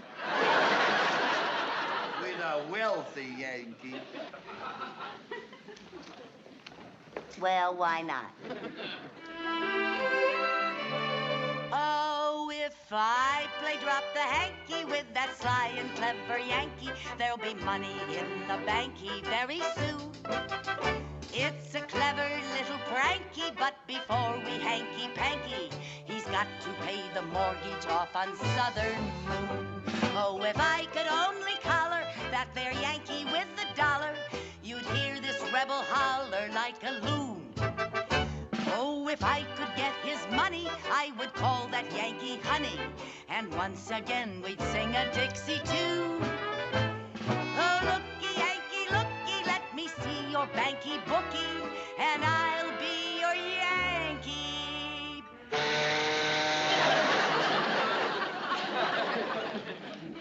Thank you. Pick my hanky up, and I'll join the Yankee side.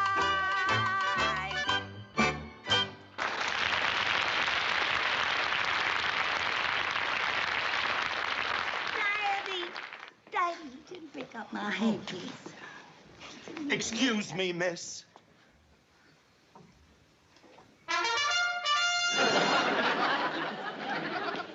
I love you. Let's get married. I don't even know you. Can you think of a better way to get acquainted? Well, no, I can't. Daddy, I found the man I want to marry. Him? And what can he give you? Piano lesson? Sir, I may be poor, but I am honest. Beneath this tattered shirt. I know, you've got tattered underwear. Lucy Bell, you've just got to marry that rich Yankee. But, Daddy, I love him. Oh, come on, Lucy Bell. Goodbye, poor but honest piano player. Now, Lucy Bell, I want you to cotton up to that rich northerner there. Forget the hanky, but give him plenty of panky. All right, Daddy. Mr. Conrad Field, I'd like to present my daughter, Lucy Bell.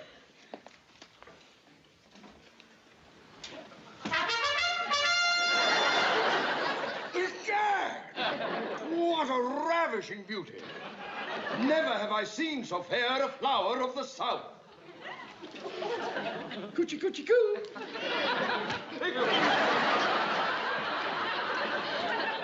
Coochie coochie coo. Impetuous child. When she pounds with her parasol, that means she's infatuated. Sir, this has never happened to me before. It's love at first sight. I want to ask you for your daughter.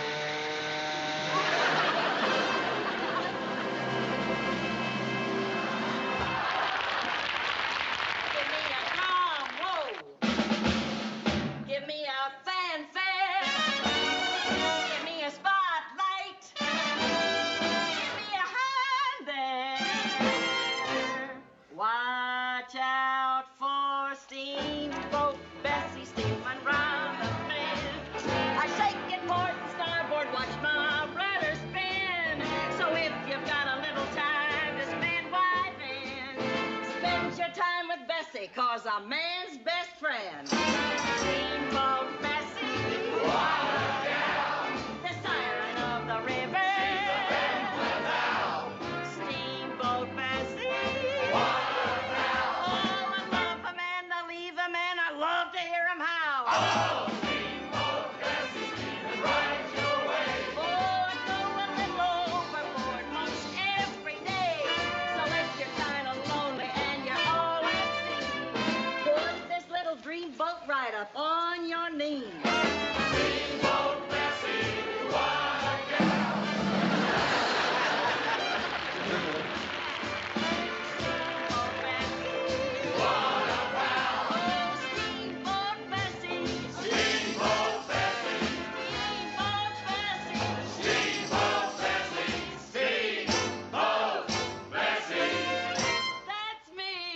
Steamboat Bessie.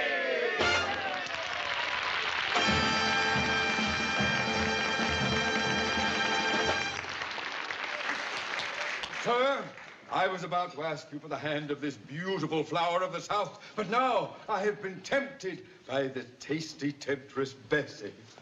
Daddy, Daddy, Daddy, he's turning cartwheels over that bam. There, yes. Her short dress and beautiful legs lured him away. Well, what chance do I have? How can a man go window shopping when I've got my curtains drawn? Daddy, Daddy, I'm just going to have to fight fire with fire. Fight what? Fire with fire. I'm still rotten. My last hope has gone now. Nothing I've gotten can't carry on now. So I'll say goodbye to my old plantation land. Can't hold it no longer with no money on hand. Bartender!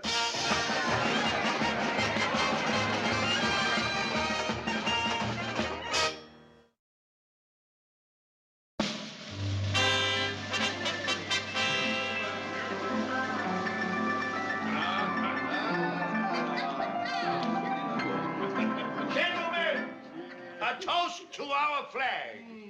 Long may she wave. To the Confederacy. Oh, yes. Oh, I'm so sorry. I beg. Oh, I'm so sorry. Please sit down. There you are. There we are.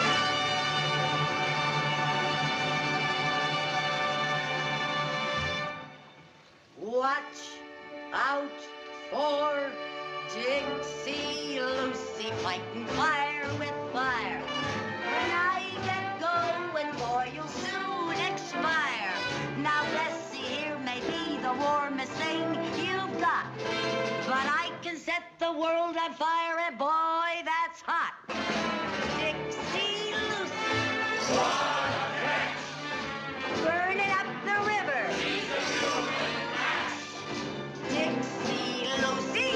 Hold the latch. Put me in the chicken house and watch the eggs hatch. Oh, Dixie Lucy, what flame with flame. Next to me, Vesuvius is mighty tame. So watch out, little Bessie, 'cause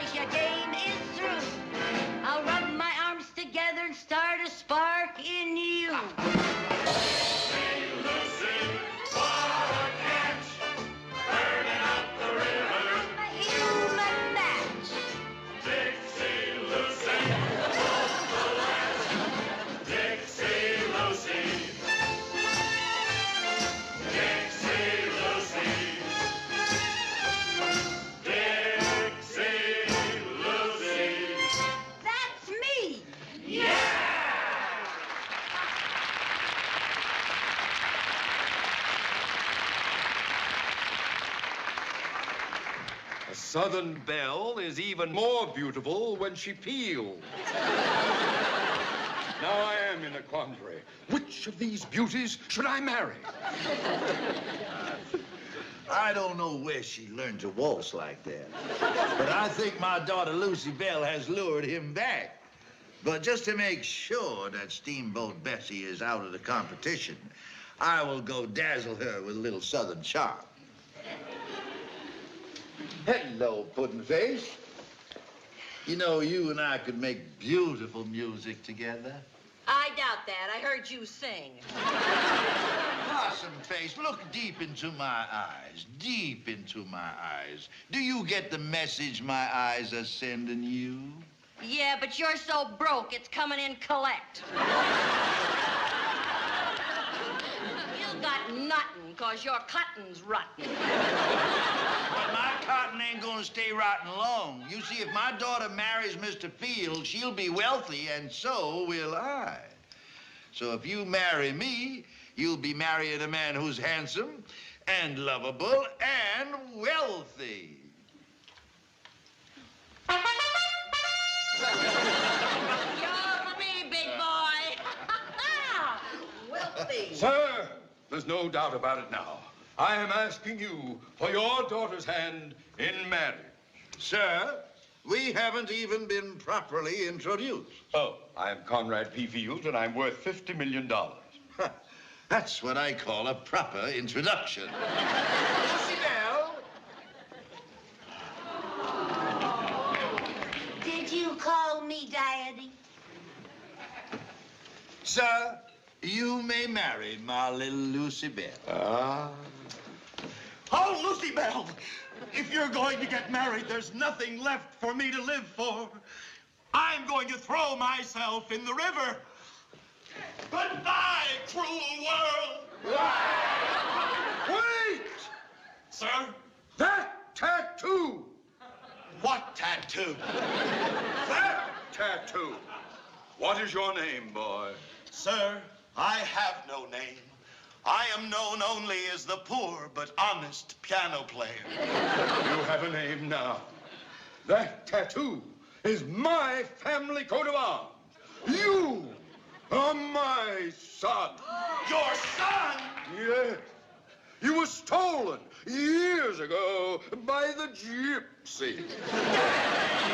Honey boy!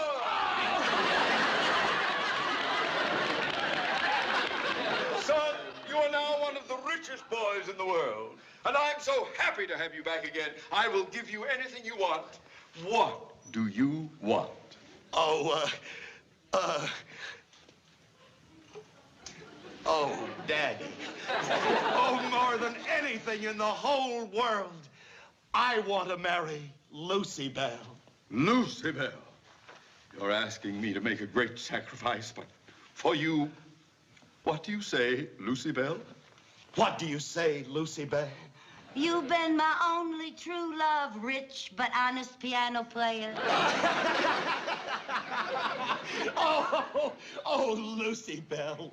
And once we're married, let's do what I've always wanted to do. What's that? Go somewhere and found a town. That's what I've always wanted to do, found a town. Let's find one and found it. But what'll we call it? Oh, I don't know. We'll think of something. Welcome to the family. Congratulations, my boy. By the way, what's the kid's name? Dan Field. Oh, what a wonderful name for a town. Danfield. We'll call our town Danfield. How about that? Things will be happy in Danfield. Things will be so merry. We'll fill up the nation with our population. We'll start it with you and with me. People will move into Danfield. There's no other place they would be. Things will be dandy in Danfield. Dan, dan, dan, dan,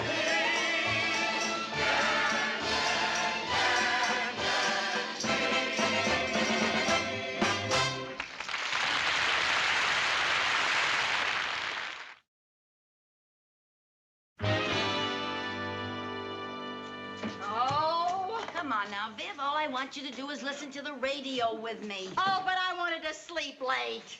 This is important, Viv. Listening to the radio? I want you to help me win a contest. Oh, Lucy, I'm sleepy. Oh, Viv, please, please, sit down. Now, I'll give you some coffee. Okay, bring it up to my bed. Viv, will you please sit down? Now, this will only take a little while. You know you wouldn't be so tired if you didn't stay up all night looking at TV. I don't know why you watch that late, late show anyway. You've already got a used car. You know how I love those James Cagney movies? This is the best one he ever did. This is the one where he pushed that grapefruit into his girlfriend's face. Boy, they don't make love scenes like that anymore. Oh, it's time to get ready for the contest. Hurry up, get ready. Howdy, howdy, all you happy housewives. This is Gordy Felson, and it's contest time. Oh, it's contest time. Shh, Viv, now be quiet. Concentrate. Close your eyes so you can really hear the sound. I'm now going to play the mystery sound. It's a noise you lovely lady listeners can find right there in your kitchen. To the first person who calls in and correctly identifies the sound, station WLDJ will award a cash prize of $25 and the honor of being disc jockey for a day right here in our sensation of a station. So glue those ears to the radio, girls. Here it comes, the mystery sound. Identify it and win. Ready? Ready.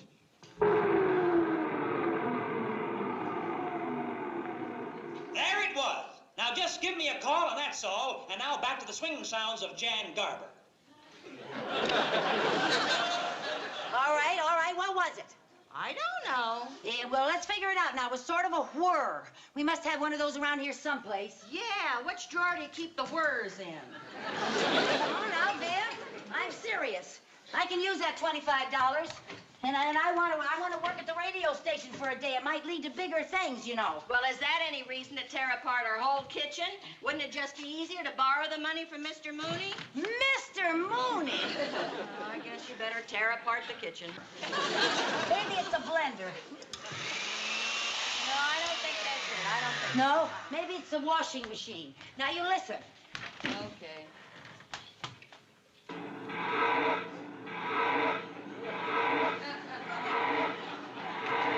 What does that sound like, Viv? Sounds like you're milking a cow out there.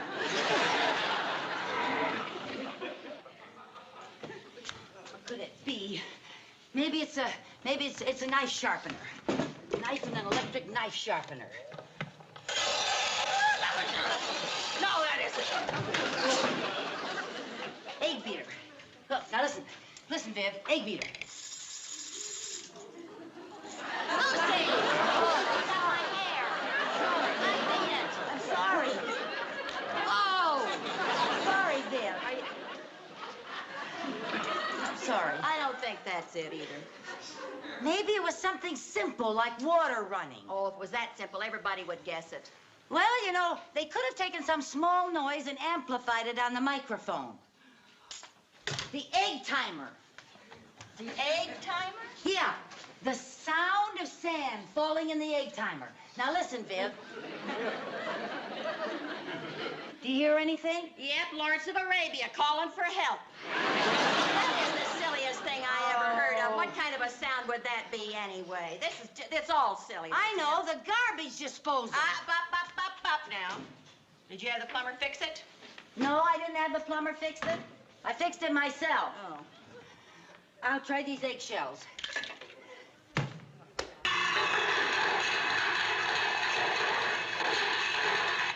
What'd that sound like? Eggshell. Well, I'll try some other kind of garbage. Oh, dear, the pail is empty. How do you like that? Garbage all over the place, and when you want some, you can't find any. Viv, go next door and borrow some. You want me to go next door and ask to borrow a cup of garbage? Why not? We'll give it back. Well, I'm just not going to do it. They've never borrowed any from us. Maybe it's a garbage disposal with nothing in it. Let's see how that sounds. What can I put in there?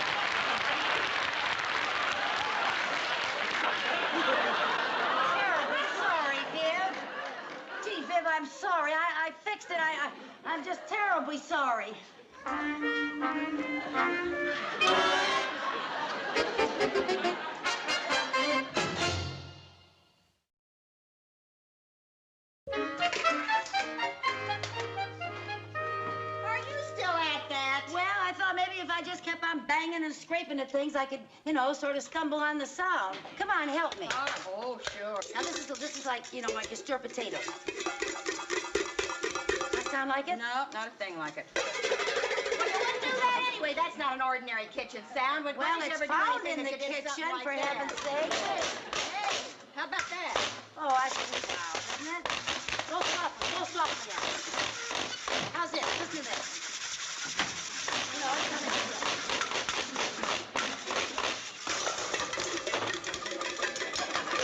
No, you did it long enough.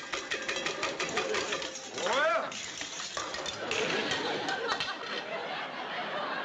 Hi, Mr. Mooney. Hi. I just stopped by to give you your weekly allowance check, but I didn't expect to interrupt a Spike Jones rehearsal. Well, if you would allow me a bigger allowance, I wouldn't have to try and win money.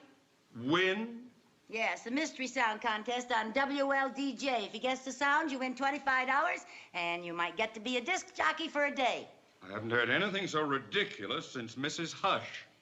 There's your money. One nice thing about getting a check from you, Mr. Mooney, I can cash it on any bus. Well, I'm not going to stand around and have my fiduciary efforts ridiculed. Oh. Good day, ladies. Oh, come on, Mr. Mooney. Would you like to help us? Me? Participate in that housewife's hoot nanny? No, thank you. Goodbye, Mr. Mooney. Come on, let's get back to the contest. Oh, Lucy, haven't we wasted enough time? Well, you know something? It's probably an offbeat sound. I got one more hunch. You know the weird sound that an ice tray makes when you pull it out of the refrigerator? No, I don't think that's it. Well, now, how do you know? Oh. Oh, boy. Come on, help me. It's stuck. Oh, boy, it's frozen solid. I told you to defrost that thing. Getting that tray out of there would be worse than trying to pull teeth. Well, now, I just bet that that's the mystery noise. You know that scrunching sound it makes when you pull it out? Well, if you think so and you're so sure about it, call him up and tell him. Oh, no. You're only allowed one guess. I gotta be absolutely positive. Well, you'll never get that thing out of there. Oh, yes, I will.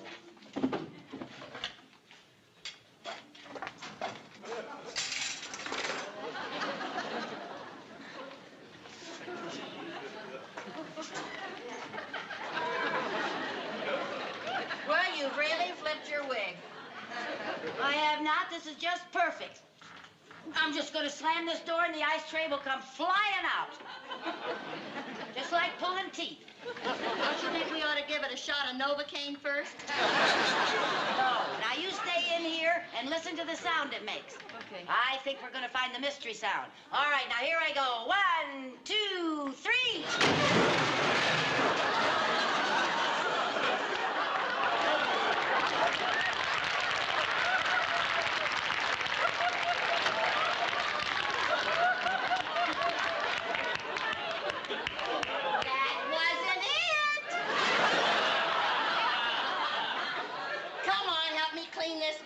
And pull that plug out before something else horrible happens around Viv, here. I'm sorry. Oh, I didn't mean to do it. Oh, dear heavens. Oh, my. Oh, we'll never get this cleaned up.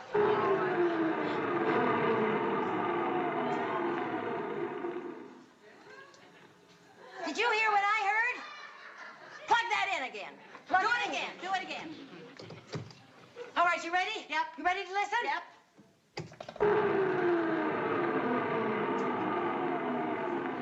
That's it. Yep, Mystery sound. That's it. You got it. That's it. That's it. It's the unplugging of a refrigerator.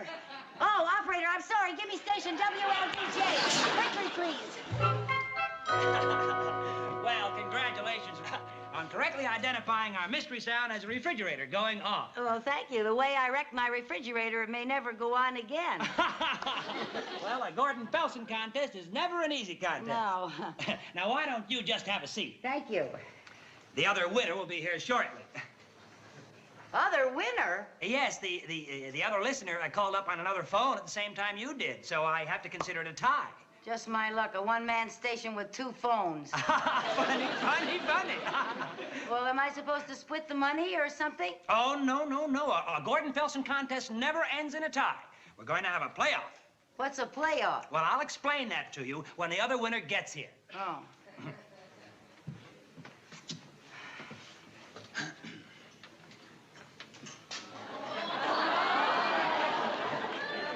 Oh, hello, Mr. Mooney. Hello?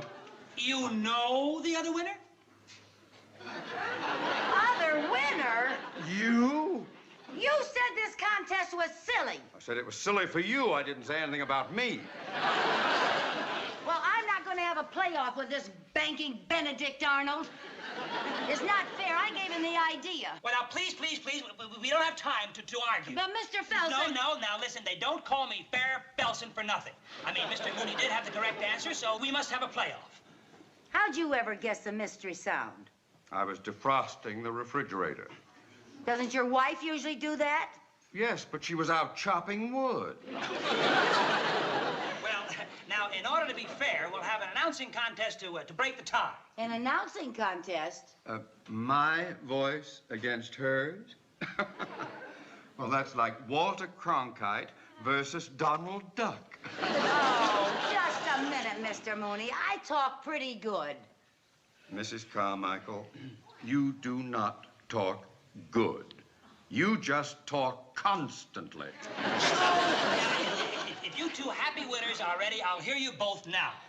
Well, now I do the Gettysburg Address, Hamlet's soliloquy, Edgar Allan Poe's The Raven. Well, I can do Twinkle, Twinkle, Little Star, Little Bo Peep, and Tubby the Tuba. And none of that'll be necessary. You just have to say what's on the card here. Oh, I see. Big, black, rubber, baby, buggy bumpers. That's right. It's a standard disc jockey test, and the one who says it the fastest and the clearest wins. Just say what's on the piece of paper 3 times fast and clear.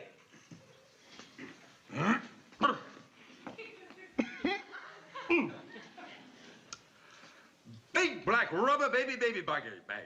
Big black ragga bagga booga biggy. Big black baggy boogers. He didn't do it. He didn't do it. All you can understand was when he cleared his throat. Well, here, you try, Mrs. Carmichael. Big black rubber baby buggy bumpers. Big black rubber baby buggy bumpers. Big black rubber baby buggy bumpers. I won! I won! I won!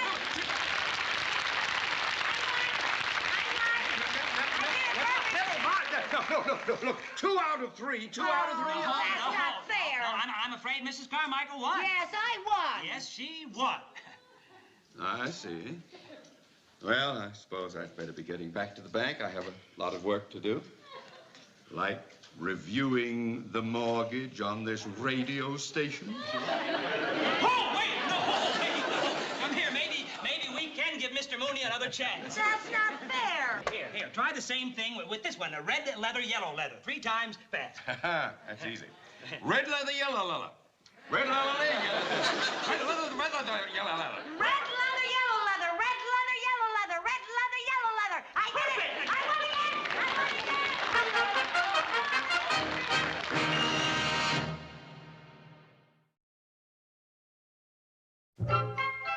Well, now, do you think you know where everything is? Well, I certainly know that that's the right turntable. That is the master switch. That is the amplifier. This is the selectivity switch, whatever that is. And, of course, I know that's the microphone. Right. This is the volume control. These are all the baseball cues. Yeah, that's right. The sound effects here, they'll help you dramatize the baseball game. Yep. And I know that's a left turntable. Right, and that's the audio control for the left turntable. Right. And this is the tape machine for the commercial. The commercial for Spangle Soda Pop. Right, Spangle. They're our big sponsor, and they pay all the bills here. I know. Just flip this switch right here. Okay. That's it. Well, it all looks pretty easy. It looks to me like this place practically runs itself. Right. We're hooked into the network now, but you'll be going on in a few minutes. So here's a rundown of the show. You just follow this schedule. Thank you. What's that? That's the news teletype, remember? Oh, yes, the teletype for the news bulletin. That's it. Well, I guess I can take off. This being a one-man station and me being that man, well, this is the first day off I've had in 9 years. Good luck. Have a nice day. All right, I'll see you later. Okay, and don't you worry about a thing. I got everything under control. Bye. Bye-bye. Bye. The right turntable and the master switch, the amplifier and selectivity switch, and the...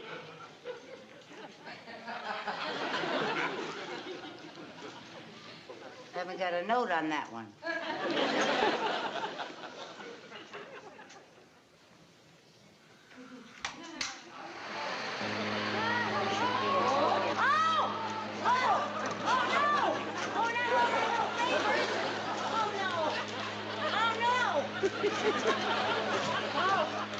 Oh, dear. Oh, dear. Well, now I know what turns on the electric fan, but I don't know anything else. What's that? I'm on the air. I'm on the air. Oh, rubber baby buggy bumper, rubber buggy. Hello out there. Hello out there. This is Lucy. Lucy the disc jockey saying hello out there. Hello. Hello to all of you people in Radio Land. Way out there. I'm going to be here all day with all of your favorite tunes, from rock to Rachmaninoff. But first, a word from our sponsor, Spangle Soda Pop. Oh, commercial on the tape.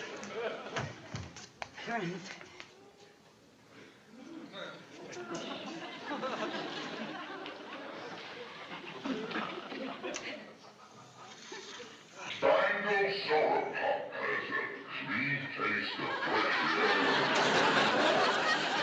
And this taste of nature makes your whole mouth.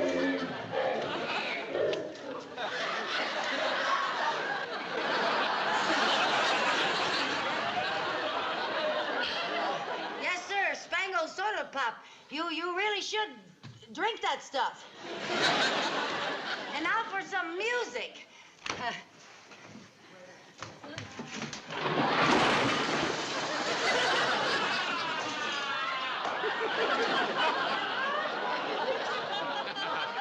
You know what? I bet you I'm going to break a few records here today.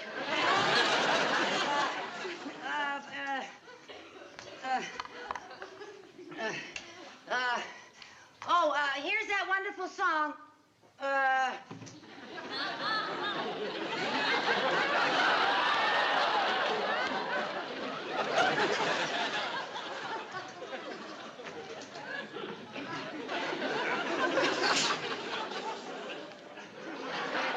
Oh, no wonder. It's a Dean Martin album.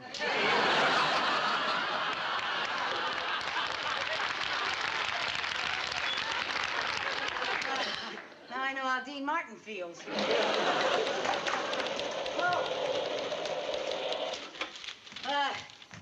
We interrupt this program to bring you a traffic advisory bulletin.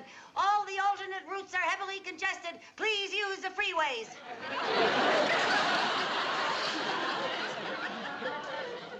Well, that's what it says. And now, folks, we bring you a spot announcement.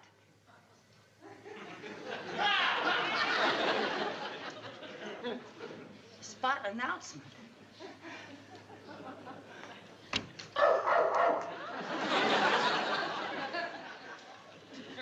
Well, now, thank you, Spot.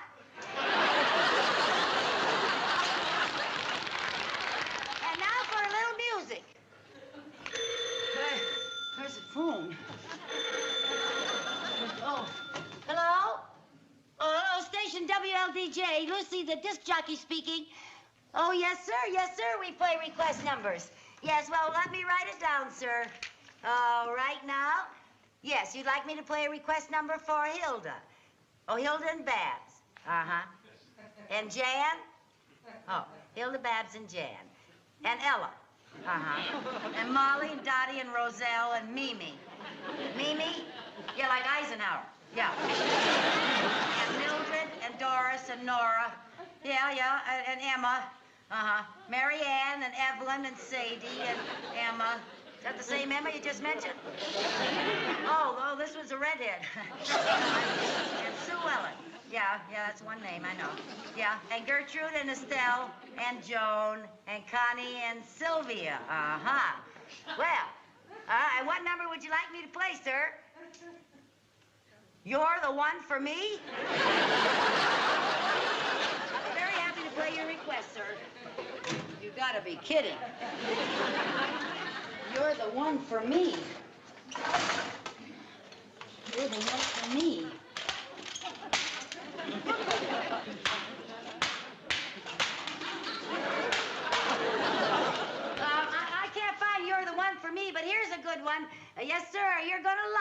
yes, it's Bing Crosby sings Stephen Foster. There we are. Rum pum pum pum pum pum pum, Stephen Foster.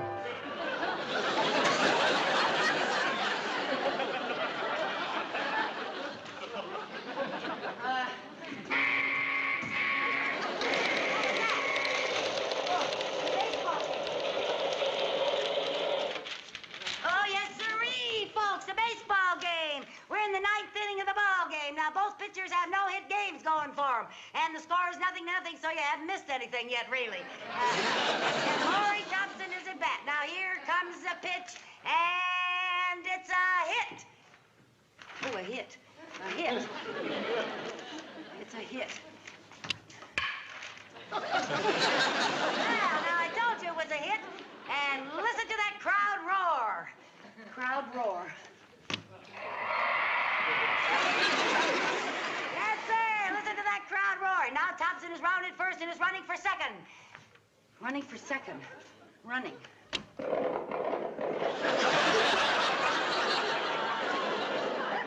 Boy, he's really running, folks. And it's going to be a close play, and Thompson slides into second base. Slide. Slide. Now,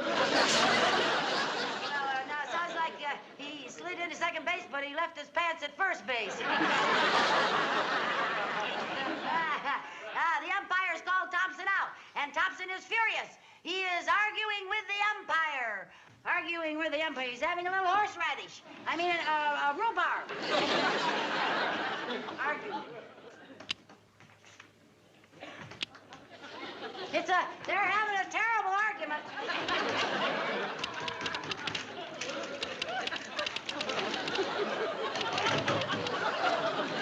Switch.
When you come home from school. Hi, Chris. Oh, hi, Aunt Viv. Mom, the dreamiest thing happened today. Really? What's his name? Oh, Mom, it's not a boy. It's even better. What's better than a boy? The band had tryouts for drum majorettes, and Cynthia and I were 2 of the 6 chosen. Oh, honey, that's marvelous. Oh, I knew you'd be excited. Congratulations, darling. We're going to have a celebrity in the house. How about that? Thanks, Aunt Viv. Gosh, it'll be a blast. Marching with the band, twirling a baton. Well, Viv, like mother, like daughter, huh? Mom, were you a drum majorette? Was I a drum majorette? I want to tell you, I was a champion. You know, I won a silver cup for the Jamestown High School. Yep, I really did. Yep, I saw the cup. In the freshman preliminary twirl-off, she was a 19th runner-up. Well, a cup's a cup. So you see, Chris, you're a chip off the old block. Now, naturally, if you want any help, I'd be glad to give you a few pointers. Thanks.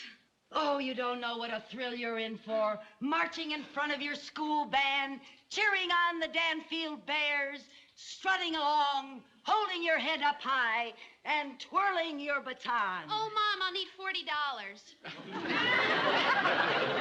$40? I have to buy a special outfit? Chris, don't you get enough exercise in your gym class? Stomping around in front of some noisy old band. But you just said you were delighted. Oh, that was $40 ago. Why so much? When I was a drum majorette, my outfit only cost $7.50. Sure, but that was a long, long time ago. You make it sound like our team mascot was a dinosaur. Well, wasn't it? Oh, you be quiet. I'll bet your mother gave you the money for your outfit. She did not. I had to get a job and earn my money. Oh. Hey, that's a thought. Maybe you could get a job. What kind of a job? I don't know how to do anything. Like mother, like daughter. Will you be quiet? Now, look, honey, there must be something that you're able to do. How about babysitting? No, that would take me too long to make enough money. Yeah, that's true. I know what kind of job I could get. What? I'll be a movie star. Well, honey, don't you think we could try to get a job somewhere between a movie star and a babysitter? Get it, Chris. It's for you. How do you know it's for her? We haven't gotten a call since she became a teenager. That's true. Hello? Oh, hi, Cynthia. Oh, what'd your mother say? That's exactly what my mother said. Yeah, well, we can get part-time jobs and pay for the outfits ourselves. Oh, she did? Oh, that sounds marvy.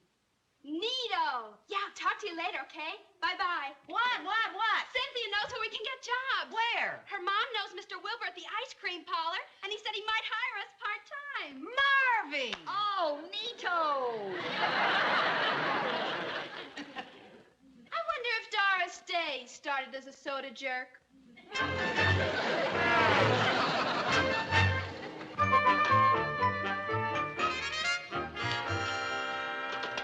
Here we are, Cynthia. One chocolate soda and a hot fudge sundae. Thanks, Chris. Could I try the next order, Mr. Wilbur?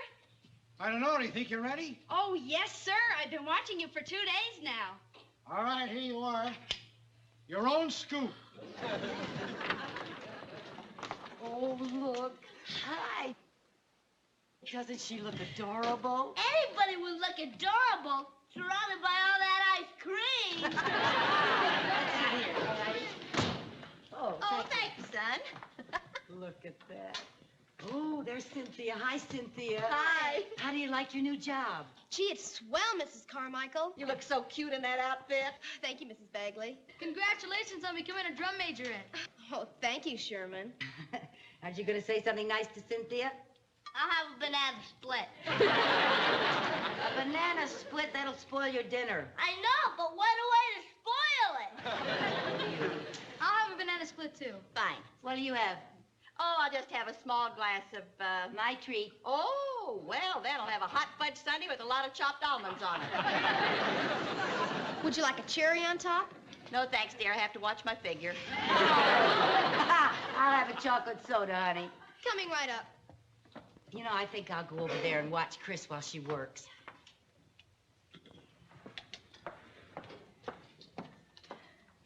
My daughter made that.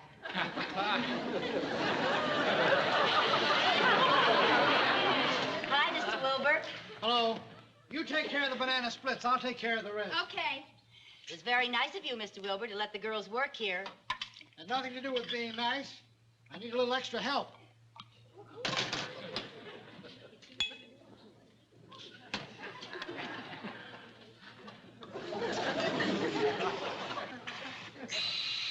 Cynthia!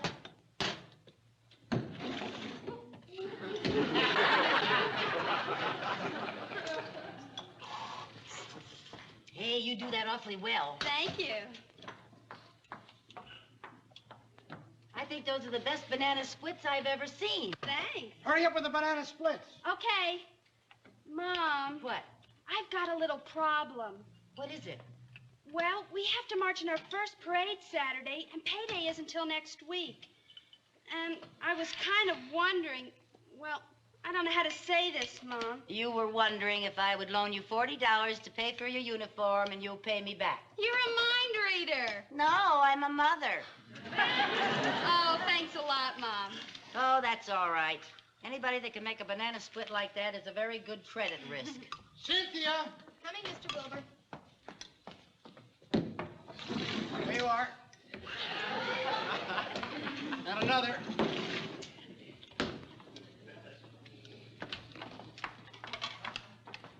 Hey, make that a good one now. You know, that's for your little brother. Okay, Mom. Enjoy, enjoy. Cynthia! You are. And another. 2 banana splits. Here they come. There they are. Oh, boy. Oh, boy, look at that. I'm finally glad I got a big sister.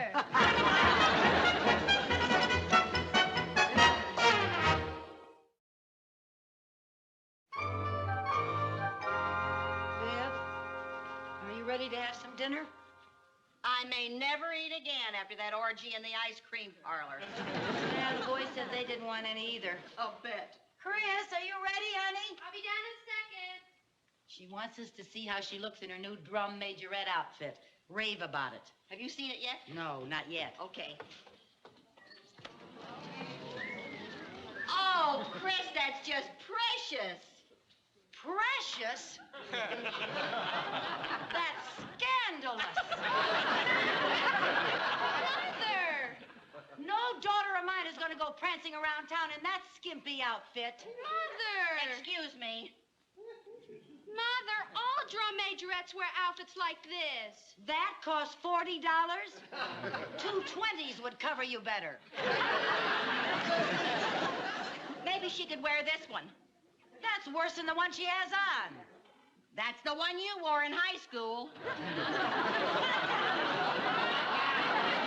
Where'd you get that? It was poked down inside your little silver loving cup. Well, Mother? Oh, come on now, let her wear it. Well, all right. And as long as you're going to march in that parade, I think I'm going to have to give you a few pointers on the art of baton twirling. Now, you sit down. Do you mind if I stay and watch this? No, not at all. I got a lot to teach you, honey. I'm going to have to teach you how to march around and baton twirling and throwing it up in the air and all that. All right. Now, the first one is the figure 8. Now, watch carefully, honey. Okay. Now, you start slowly. See? Goes like that. Figure 8. See that? And then you speed it up. And you get... Oh, why? You know, I haven't done this in a few years. It'll come back to me, though. It's like swimming. You never really forget. Now, here we go. Figure 8. Bong, ti-dee, ti-dee, ti-dee, ti-dee, dee. There. Why, if you were 19th runner-up, that contest had to be fixed. Never mind. Here you are, Mom. I know what I'll do. I'll show you a wonderful trick called under the knee trick. Now, you twirl the baton, you keep twirling it, and you lift your legs real high, and you pass the baton under your legs, twirling it all the time. Real flashing. Now, let's see now. You notice the stance? Yeah.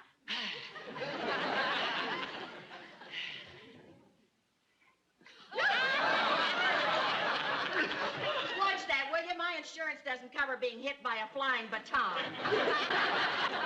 I'm sorry, but you didn't get hit, so don't squawk. Well, you could have hit me. I know one. It's called bounce the baton bit.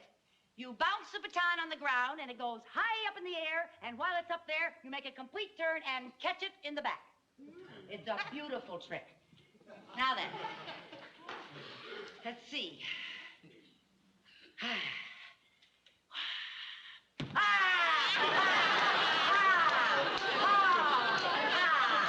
are you all right, Mom? Does it hurt? No. It just smarts a little. I'll be all right. I guess I'll go on to the marching stuff. I'll get a little practice later and show you these other things. I'll march around, and then I'll march outdoors, and I'll show you how to throw the baton high up in the air and catch it. Okay. You ready? You want to put on that record, Viv? Yes.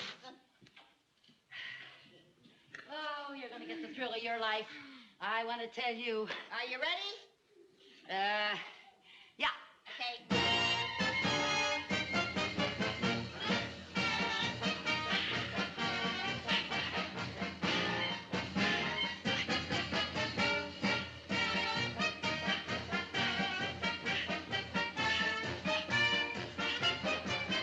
Open the door!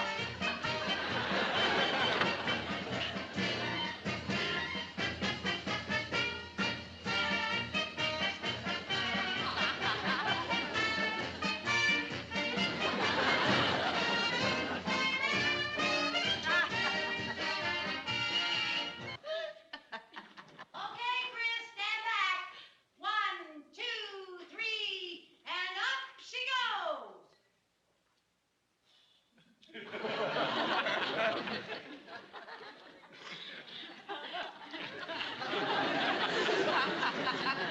Sherman! Yeah? You see that tree outside your window? Yeah? You see that branch that looks like a baton? Yeah? Well, it is.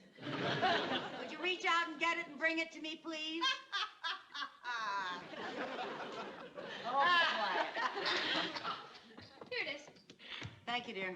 How do you get up in the tree? Never mind, Sherman. Well, now, you think you got the hang of it? I think so, Mom. You want to give it a whirl? Okay, I'll try. Okay, now remember, stance. Stance, very important. Now, do the best you can. Take it easy. Just go slowly at first. Okay, put the record on. All righty.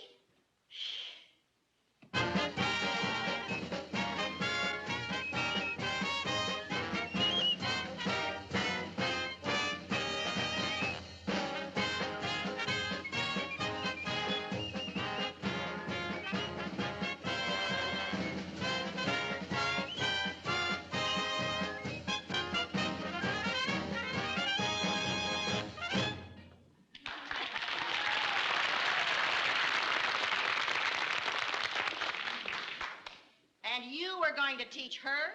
Well, she's a very apt pupil. Hello? Oh, hi, Cynthia. Oh, no. What? That's rank. Mr. Wilbur won't let us off Saturday to march in the parade. Oh, why not? What? Oh, that Mr. Wilbur's a creep. What's the matter now? He said he'd fire us if we don't work Saturday. Well, now, I think that's terrible. Oh, what's the That's matter terrible. with that man? Now, don't cry, Cynthia. Yeah, my mom will think of something. Okay, I'll talk to you later. Bye-bye. Well, Mom? I'm thinking. I know. I'll take your place, Chris. Oh, that'll be quite a sight. You marching down Main Street in this. I meant I'd take her place at the ice cream parlor. Hey, Mom, that's a super idea. And Cynthia's mother can take her place. No, she can't. Why not? Her folks are going away for the weekend. You mean they're not going to watch her march in the parade? No, her mother's trying to keep her father from seeing her in her outfit. Aha! You see, Chris, I'm not the only one that Please, worries. Mom, we've got a bigger problem than that.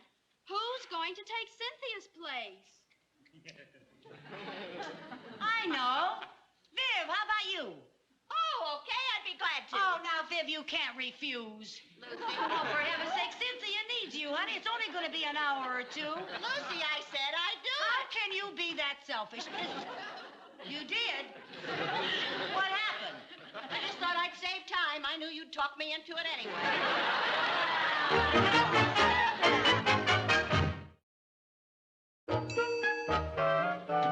Well, we're ready. Gee, it sure was nice of you, Mr. Wilbur, to let us take the girl's place. I just hope you can handle things. I'm expecting a big rush when the parade goes by here. Oh, we can handle it all right. Yeah, don't you worry about a thing. You know what we've done? We've memorized all your flavors. You want to hear them? I know all my flavors. Well, we learned them in kind of a cute way. That's nice. Come on, Viv. Chocolate, strawberry, Rocky Road coffee, coconut, tutti frutti, huckleberry toffee, peppermint pistachio, chocolate chip, cinnamon, burnt pecan, tangerine whip, cranberry, fudge, ripple, lime, vanilla, pineapple, lemon crunch, and marshmallow. The flavor of the month is kumquat.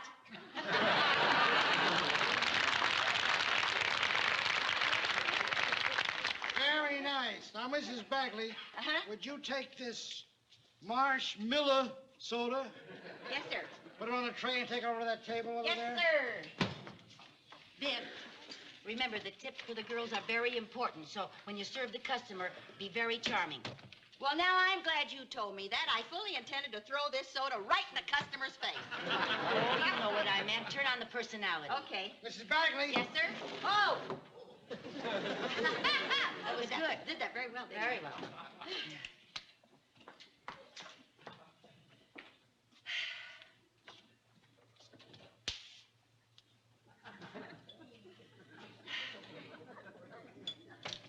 Cola. Beer. Strawberry.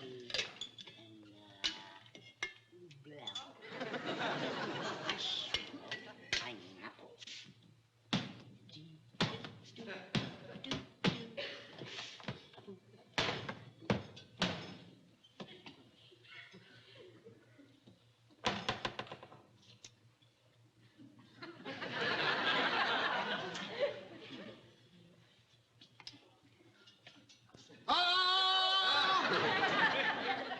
Look, but don't taste. Well, I was just trying to find out about your flavors. If I know all about them, you see, I can sell them better. I can tell you all about them. They're all delicious. Check the straw containers. Yes, sir.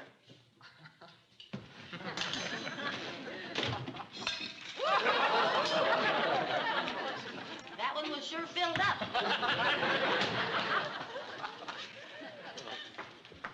Mr. Wilbur, there's a customer over there who wants 4 gallons of kumquat ice cream. He's giving his little girl a birthday party, and kumquat's her favorite. 4 gallons of kumquat? I've only got enough here for today's crowd. You know, that's the flavor of the month. Yeah, we know. The flavor of the month is kumquat. I trust that'll be the last floor show for today. Yes, sir. I'm not going to lose a 4-gallon sale. I'm going to go across to the factory. I can pick up enough before the parade goes by here. Do you two think you can manage while I'm gone? Oh, sure. Don't you worry about a thing. Of course. Goodbye. We'll take care of everything. Lucy, what? I need 2 chocolate sodas. 2 chocolate sodas coming right up.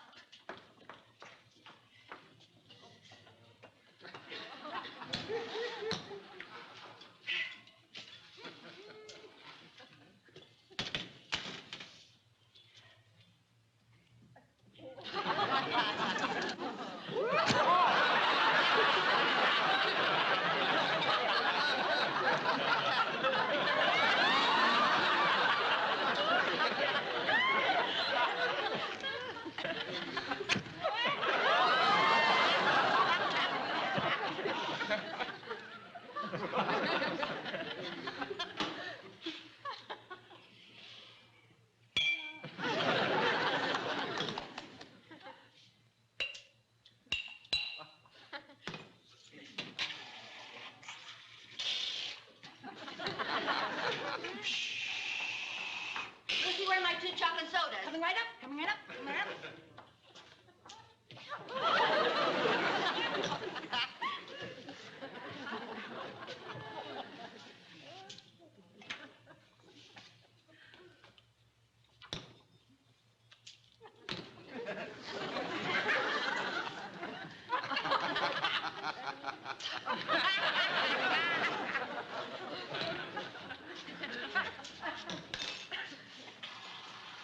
Can you rate my 2 chocolate sodas? Coming right up.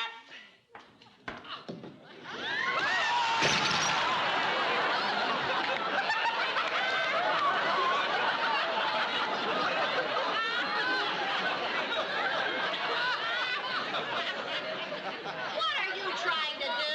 Well, I was just trying to do like Mr. Wilbur does. Well, at least he gave me a warning. All right, Bagley.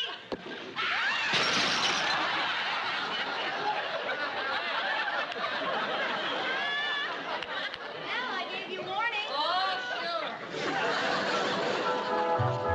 A hot fudge sundae, a double cinnamon cone, and a chocolate malt. Hot fudge sundae, double cinnamon cone, and a chocolate malt. Coming up, coming up. up. Waitress. Yes, sir? Waitress. Yes, sir? We ordered 2 hot veg sundaes 15 minutes ago. Well, I'm sorry, sir, but we have a new soda jerk, and she's very slow. Miss, could you please wait on me? Yeah. All I want is 1 ice cream cone. All right, sir. What kind of a cone would you like? Well, what flavors do you have? Chocolate, strawberry, rock road coffee, coconut, tutti frutti, huckleberry toffee, peppermint, pistachio, chocolate chip, cinnamon, burnt pecan, tangerine whip, cranberry, fudge, triple lime, vanilla, pineapple, lemon crunch, and marshmallow. The flavor of the month is kumquat. Did you say you had burnt pecan? Chocolate, strawberry, huckleberry toffee, peppermint, pistachio, chocolate chip, cinnamon, burp. Yes. All right, I'll have 1 scoop of burnt pecan and 1 scoop of, let me see now. Did you say you had huckleberry? Chocolate, strawberry, yes, huckleberry. All right, I have 1 scoop of burnt pecan and 1 scoop of huckleberry. Righto. We're all out of burnt pecan and huckleberry. Oh. Did you say you had lemon crunch? Chocolate, strawberry, rocky road coffee, coconut, tutti frutti, huckleberry. Forget it. I'll take a double chocolate. Yes.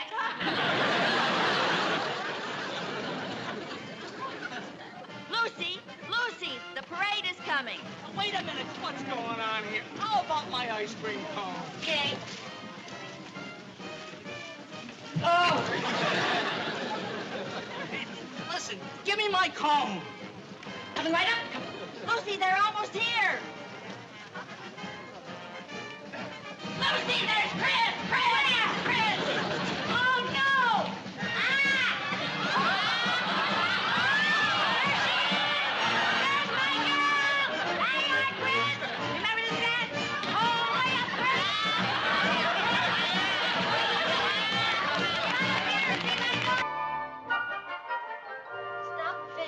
Jerry. Hurry up. Yeah, we want to play football. Now, just a couple more minutes. We need to practice.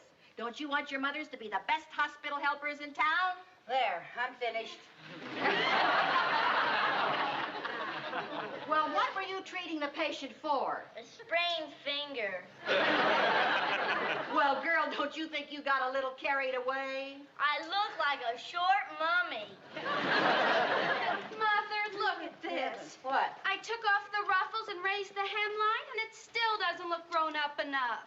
Well, now, I'm sure it'll look grown up enough to boys your age, especially with you in it. Well, I'm not interested in boys my age. There are going to be some older men there, 17 and 18-year-olds.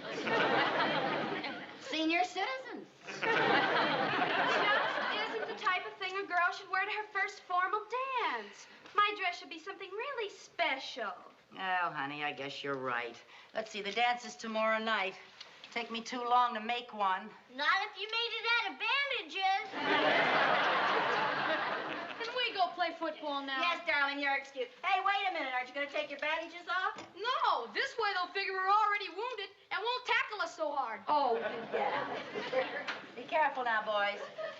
Well, Chris, there's only one thing to do. Buy you a new dress. Really, Mom? Oh, I never dreamed we could afford to buy me a brand new dress. Well, we can, but I think this is important.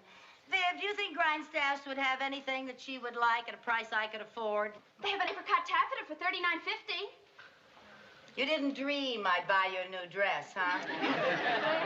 All right, honey, you got it. Oh, Mother, you're wonderful. Thanks, Lois. You're welcome, sweetheart. Viv, honey. Hey, where do you think you're going? I'm trying to get out of the room before you ask me to loan you $39.50. Now, is that any attitude to take? Lucy, I am flat broke. You really are? Yes, I really are. Well, you ought to budget yourself better. You ought to know enough to put something aside for my rainy day. Well, I'm sorry, girl, but lately my losses have been running rather heavy at Monte Carlo. Well, guess there's only one thing to do. Call the bank and ask Mr. Mooney for an advance on my allowance. Oh, not again. Now, Lucy, you know how he hates for you to dip into your trust fund. Yeah, he sure put a dent in my dipper. The only way you're going to get $39.50 is to sandpaper your fingers and break into the vault. Well, this is so terribly important to Chris. I'm just going to have to take another crack at Mooney. Well, I admire your courage after that great big battle you had with him last month. Oh, well. I'm not one to hold a grudge. Maybe he isn't either. Woo-hoo, boy. Oh, poo-poo. Hello. Hello, this is Mrs. Carmichael. I'd like to speak to Mr. Mooney, please. How's that? He's in the hospital. What happened to him? Oh, that's too bad. Well, has someone else at the bank been assigned to take over his duties? Some kind, understanding, generous person? No, huh? Well, thanks anyway. Goodbye. Boy, he's got a nerve breaking his leg just when I need him. He broke his leg. How did it happen? Going into his house last night, he tripped over the welcome mat. How do you like that? My only chance to get the money is in traction. Well, start sandpapering your fingers. Hey, he's in the hospital, and I am a hospital helper. So?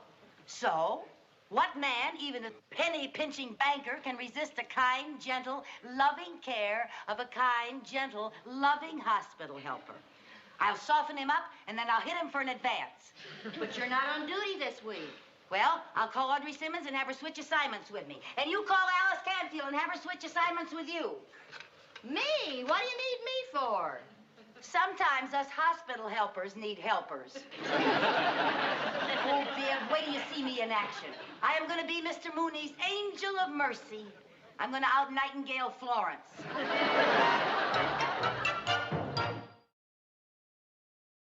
There we are. Thank you. Now, does that feel a little better? Ooh, yes, that's Now, is there anything else I can get for you, Mr. Mooney? No, thank you, Mrs. Blake. All right, fine. Well, you just lay here and get your rest.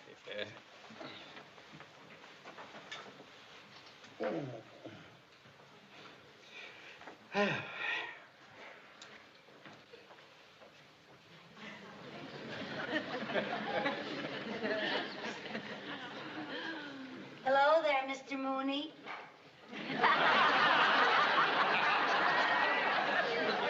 Hospital helper Lucy Carmichael reporting for duty.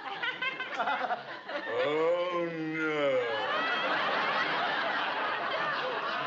And how are we feeling this morning? We have just had a relapse. Look, Mrs. Carmichael, before I agreed to be hospitalized, they told me that you would not be on duty for 2 full weeks. My only hope is that I'm delirious and you're an hallucination. Oh, now, Mr. Mooney. Can I do anything to make you more comfy? Yes. Get out. Now, Mr. Mooney, that's no attitude to take. While you're here, you are a patient and I am a nurse. My only purpose is to ease your suffering. Oh, how refreshing. Usually, your only purpose is to ask for an advance on your allowance. Yeah. Well, what can I do to make things more pleasant for you? Fluff up your Betty Bye? Betty Bye. Oh, no, thank you. My Betty Bye is sufficiently fluffed. All righty. Now then, shall we crank up your bed a little? If you think you can manage it. Oh, yes, sir. Say, speaking of formal dances... Were we? Well, yes.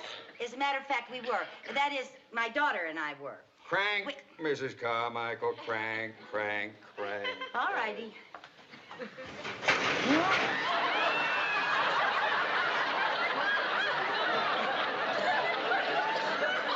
Sorry. I said crank me up, not put me in orbit. Terribly sorry.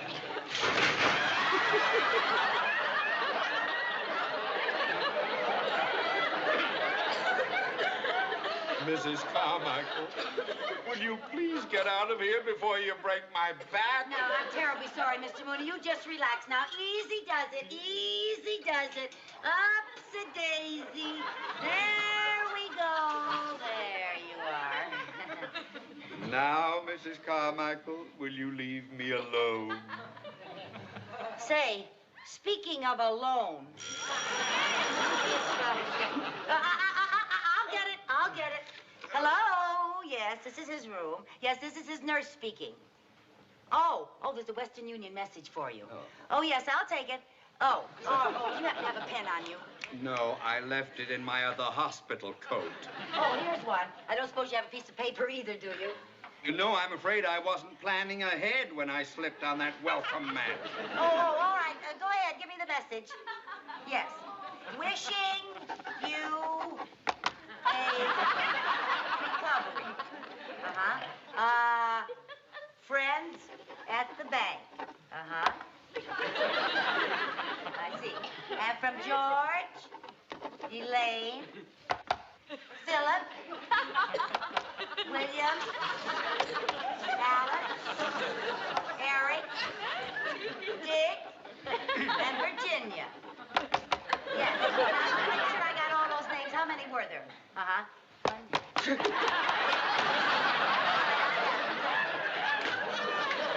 Now, wasn't that nice of all your friends at the bank? Would you like to read?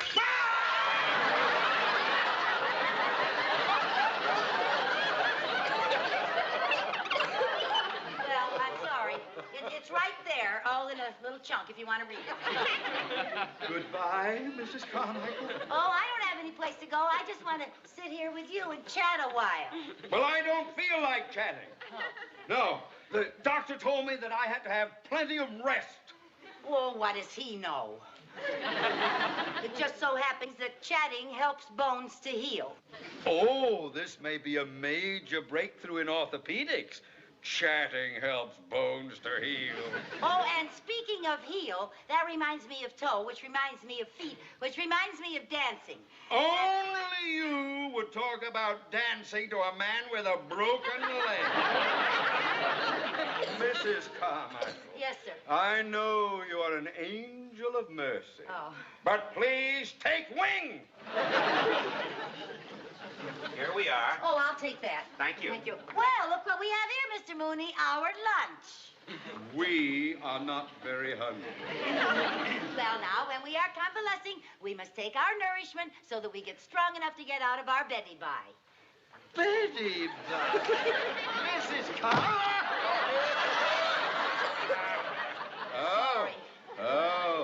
Oh, that was very clever of you. Oh, yes, a broken rib will take my mind off my broken leg. I'm terribly sorry. Now, you'll feel better after you've had your lunch.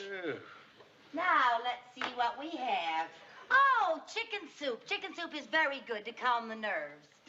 Chatting heals bones. Chicken soup soothes the nerves. Right. Dr. Hutchinson certainly wasted his time going to medical school. Oh, that could be, yes. Yeah. Oh, look at this. Turkey, gravy, mashed potatoes, and creamed beets. What yummies. Mrs. Carmichael, will you leave me alone with my yummy? No, sir. I'm going to feed you. I'm perfectly capable Oh, of no, feeding you're not. myself. You're not strong enough to feed Mrs. yourself. Carmichael, Now, let's Mrs. open our mouth. Let's open I can feed myself. Now, I'm not a child. Mrs. Carmichael, I'm going to feed myself. Well, all right, sir, if that's the way you want it.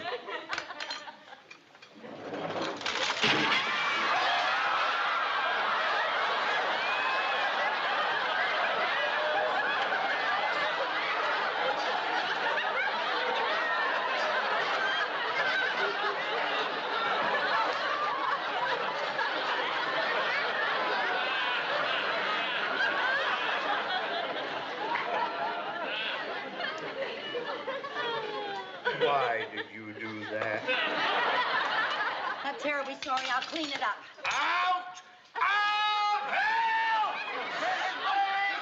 Mrs. Blake! Mrs. Blake, get away from me! Don't you touch me! Get out! Help! Help! Get out of here! Never knock on my door again! Get out! Get out! Mr. Mooney! Mr. Mooney, what seems to be the trouble? Get this woman out of here! Get her out of my sight! Look what she did to my lunch! She almost broke my rib, and she wrote all over my past! Calm your nerves. Oh, a sedative. Sorry this happened. I can assure you this will never happen again, sir. Get her out of here! Get her out of here! Relax, try to relax. Mrs. Carmichael. Yes, ma'am? You are not to come in this room again. No, ma'am. You are not to come on this floor again. No, ma'am. In fact, if I see you on this floor again, I'll have you dismissed. Yes, ma'am. Wait! I just remembered. You are the one who gave me that welcome mat! Yes,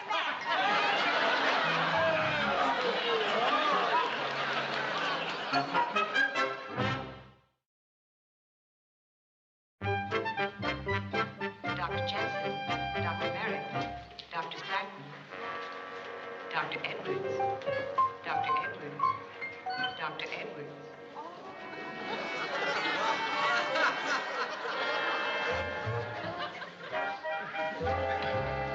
Nurse, I'll be in 305. Yes, Mrs. Whittle. Good day. Hello there.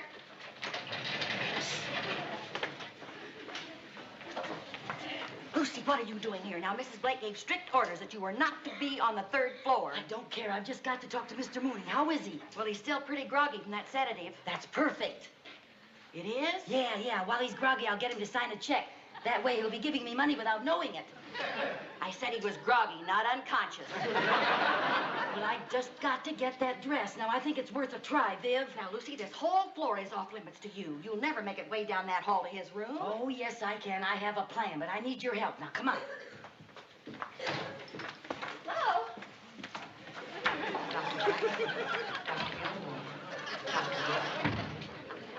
Dr. Jackson, Dr. Gilmore, Dr. Ralston.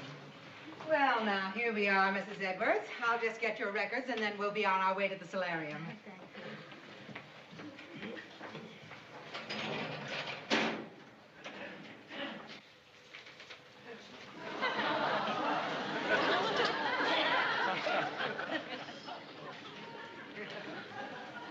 Oh, nurse. Yes? Would you come with me, please? Oh, it'll only be a minute. But I now, have come to, with me yeah, now, she, please. I'll see you later.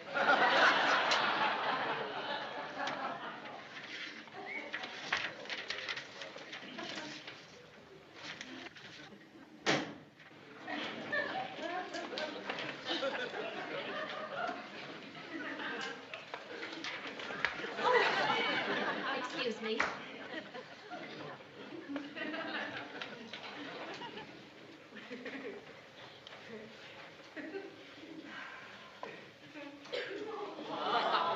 Here we go.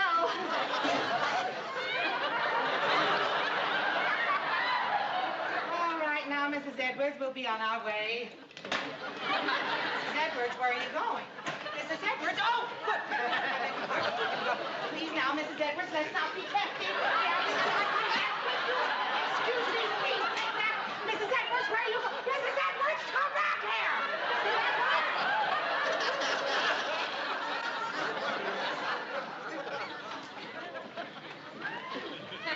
Mrs. Carmichael, nurse, help me catch that volunteer. I want her dismissed from this hospital. This way. Hurry, hurry!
see.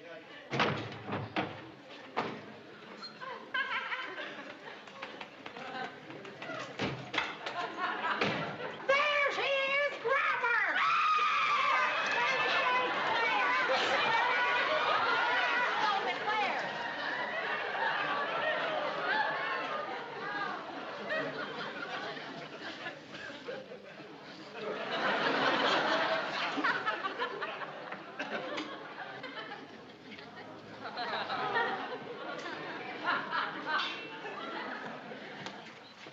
Dr. Davis!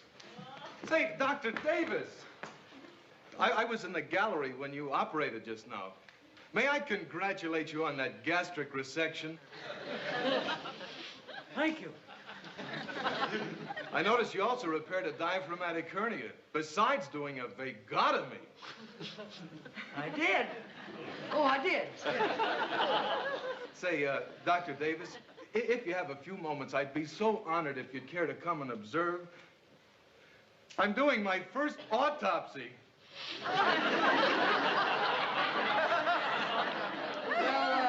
I'd love to, but I've got to perform another one of those gastric, whatchamacallit.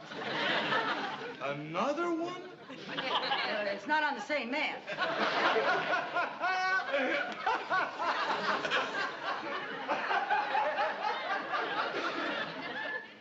I can't understand it. She can't just have disappeared into thin air. That's true. I'm going into the office and phone downstairs and see if they found her. All right.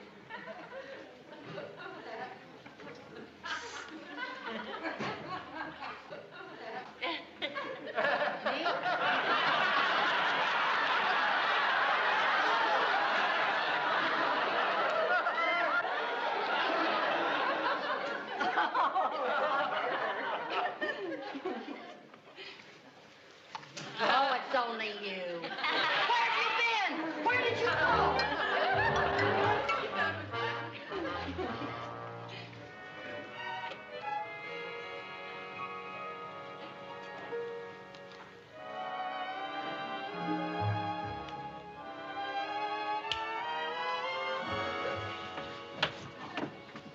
Come on. He's out like a light. Yeah, those sedative pills really sent him bye-bye.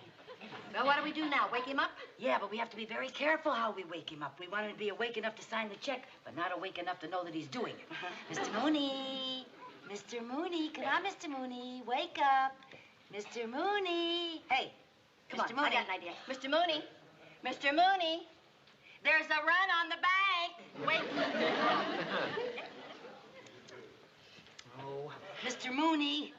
Hey, you used to live on a farm in Indiana. Maybe this'll do it.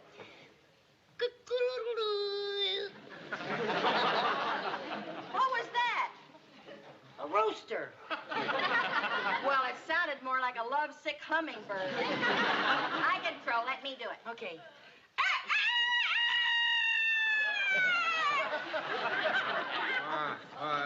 Hello, Doctor.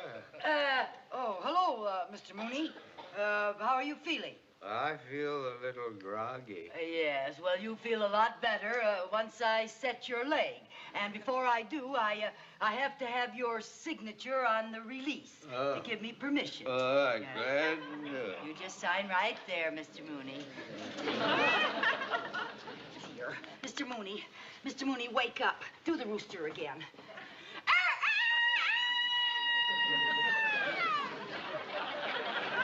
What's the matter? What's that rooster doing in my bank?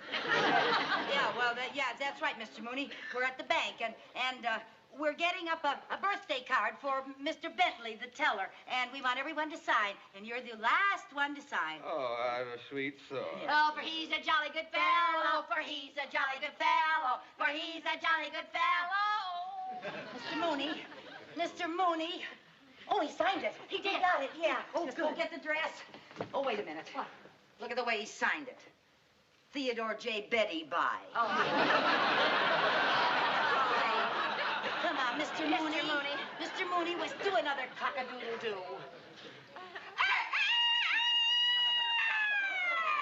What's the matter? What's the matter? Remember, Mr. Mooney, you're at the bank and We're not at the bank. I'm in the hospital. Oh, yes.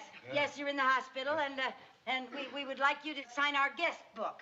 All the important patients. We want to sign our guest book. Oh, that's very flattering. Theodore J. Mooney. M-O-O-N-E-Y. Oh, Mr. Mooney. Wake up, Mr. Mooney. Come on. What did you What's do the with the pen? The pen's gone? Oh, Lucy. What did you do with the pen? Mr. Mooney, come on now. Maybe put it under the bed, Lucy. Just a minute now. Mr. Mooney.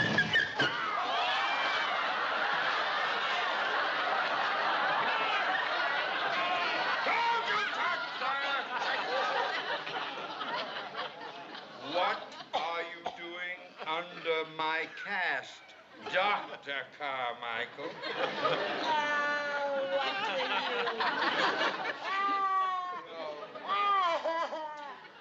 I just wanted you to give me some money so I could buy Chris a new dress.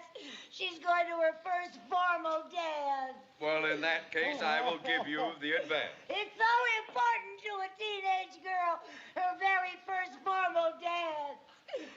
You will?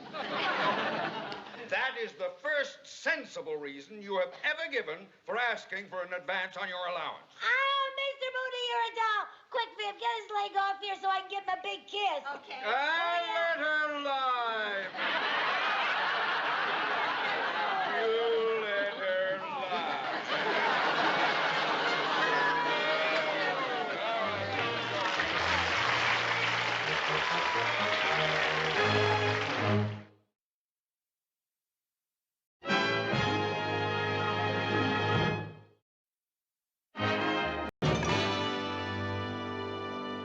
I still don't see why you want to ruin this dress.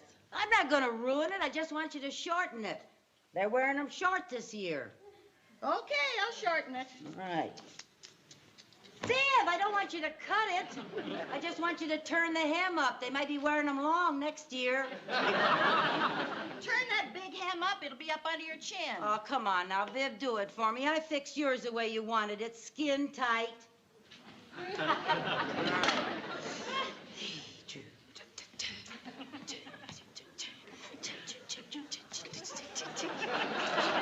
Oh, boy, I sure want to wow him at the country club tomorrow night. Lucille, would you mind sitting this dance out? Come on, slow down, I'm girl. sorry. I'm so excited about the dance. Every eligible bachelor in town will be there. Yep, all 2 of them. Come on now. You know you're just as excited about this dance as I am. Uh-huh. You know, it's going to be a real fancy do. They're having a buffet and a reception line. Yep. And they're even having a doorman announce the people. Mm-hmm. Mom? Yes, dear? The guys want to know what time next Sunday morning. Oh, time for what Sunday morning? Don't you remember? Well, sorta. Gee whiz, it's Sitting Bull Day for the Indian Braves. You're supposed to take the whole tribe out to the fairgrounds. 9 o'clock, dear. Oh, I almost forgot. Forgot? How could anybody forget Sitting Bull's birthday? Oh, for heaven's sake, Viv. I've been so excited about this dance, I've been neglecting my kids. I completely forgot about Jerry's Indian outing. Lucy, you've been to 10 tribal functions this month. Even a real Indian could forget one. Isn't this hem too low? No, the hem isn't too low. Your ankles are too high. Mother, Yeah, dear. don't worry if I'm not home for lunch. Oh, okay. Got a skating date? Well, not exactly. I'm going skating by myself. Alone? Why no date? Because I broke up with Wendell. Who's Wendell? Who's Wendell? Mother, Wendell is the boy I was going steady with for 3 whole days. Oh, Viv, this is terrible. I'm a terrible mother. I didn't even know about Wendell. Lucy, don't feel bad, honey. It's easier to keep track of the French presidents than it is a teenager's boyfriend. Well, it worries me. Chris and I are getting farther and farther apart. Oh, now you still fit in lots of her clothes. Oh, come on now, be serious. I hardly do anything for Chris anymore. You do, too. Name one thing I do for her. Well, you send her to the store a lot. See what I mean? And she's at such a critical age. Gee, it seems like overnight she took her fingers out of her mouth and stuck them in a telephone dial. So she's growing up. Well, it's not that simple. I've just got to start doing more things with Chris. Now, what more can you do? Well, for one thing, I could have gone roller skating with her. Roller skating?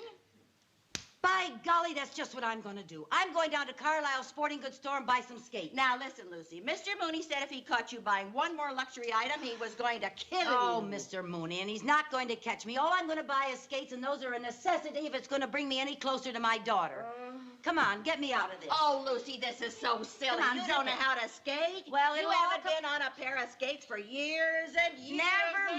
Never mind, babe. It'll all come back to me. Oh, it'll all come back to you. Yeah, I'll practice a little before I go with Chris. You better practice. Come on, let's get going. Okay, wait till I fix my hair. Oh, come on, Viv. You're not going to worry about your hair. I am not going to go downtown with all these curlers in my hair. No one is going to see you but Mr. Carlisle, and he's 80 years old. Yeah, but he's one of the 2 eligible bachelors in this town. Oh, Lucy, single women can go down. I'm looking for a husband. Oh. Married women don't dare go down. Oh. Why, I have to come all the way downtown with you just so you can buy a pair of skates. I have other shopping to do. Oh, Viv, just stay with me for a few moments, and then you can do your other shopping. Okay. Just don't let me buy anything but a pair of skates, that's all. Oh, I will do my best. Mr. Carlisle? Mr. Carlisle? May I help you? Oh, you're not Mr. Carlisle. Not unless there's a fountain of youth behind that curtain. No, I'm Walter Kendricks. Mr. Carlisle's out to lunch. May I help you? Oh, you mean you work here? Yes, Mr. Carlisle has just hired me. Well, if you work here, you must live here in town. That's right. Well, how does your wife like it here in Danfield? I'm not married. Bingo! You want a bingo set? No bingo set. No. I'd like a pair of roller skates, indoor roller skates. All right, I'll show you what I have. You don't have to take the curlers out of your hair. Well, I thought we looked all right to come to a sporting goods store. We do. We both look like Yogi Berra. How is this for style? Oh, that's just fine. Now, what size do you take? 5.5. You know you take an 8. I will get my foot into a 5.5. What are you going to do with your toes? Carry them in your pocket? Would you follow me, please? Oh, would I? I know I'm buying the skates.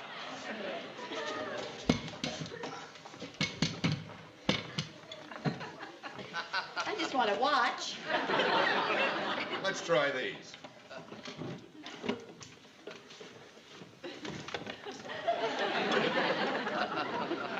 It seems tight. Oh, no, it's fine. It's fine. Really, Mrs. Carmichael. But you can call me by my first name, Lucy. My name's Vivian, but you can call me Viv. You can call me anything. Anytime. Doesn't that seem a bit tight? No, it's fine. What makes you think it's tight? For one thing, I can't get the shoehorn out. Oh, well, once you get the shoehorn out, it'll be fine. You know, someone with feet as nice as yours should be sure and get a good fit. Oh, really? Well, of course. In Europe, long, slender feet like yours are a sign of great beauty. I wear a 9.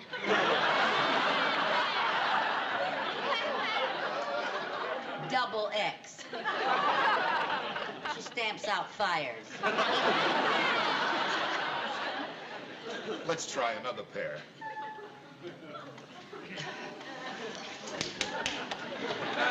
I want to take special care to see that you get a good fit. Oh, thank you.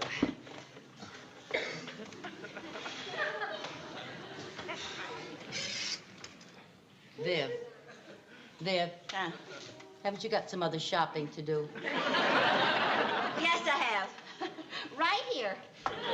I've suddenly gotten terribly interested in sporting goods. Besides, honey, I want to stay right here with you and see that you get a good fit.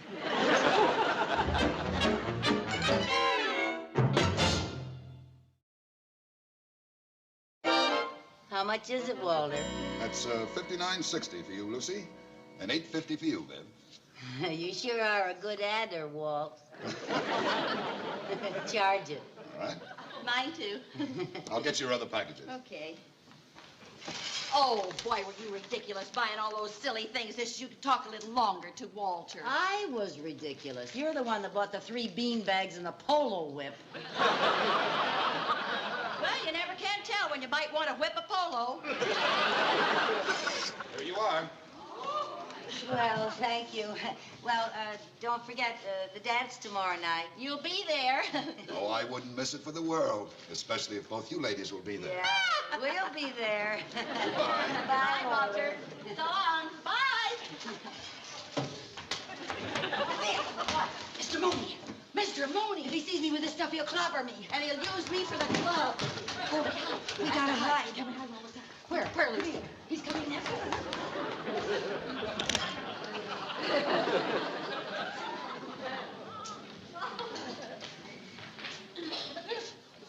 Hello? Anybody here? Yes, sir. May I help you? Oh, yes, I'm having a shotgun repaired and some compressed air cartridges put in my inflatable boat. Oh, yes. You're Mr. Mooney. Yes, Mr. Theodore Mooney. J., yes. Your boat is all ready for you, sir. I put in a new cartridge, and I fixed the release for you. Oh, good. Now, your shotgun's been prepared, but it'll take me a little while to assemble it. Well, that's all right. I'm in no hurry. You just take your time. I'll browse. Yes, sir.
All right, Mrs. Carmichael.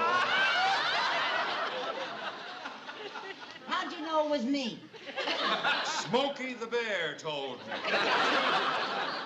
And I see you have Bullwinkle with you. That's a pretty sneaky way to catch us. You know, we're both susceptible to a mating call. What are you doing in this store? I wasn't buying anything. I was just window shopping. Oh, the last time you went window shopping, you bought everything, including the window. Well, not she's this just time. looking this time, just looking Yeah, just around. looking and dreaming of the time I'd have my allowance again. Yeah, we gotta go. See you. Bye. Bye. Ladies, don't forget your packages.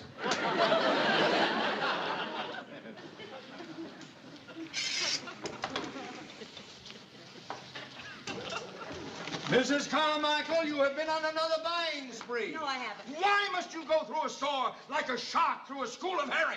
Well, I'll see you later. Oh, no, don't go! Don't go!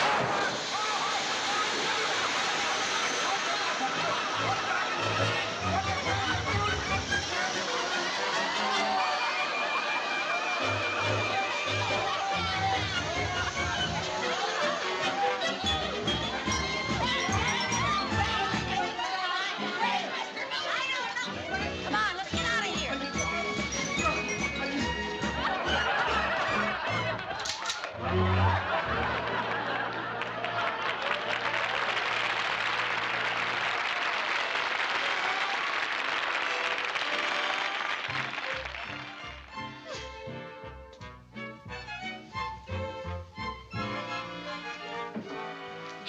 Yeah? Where's Mom?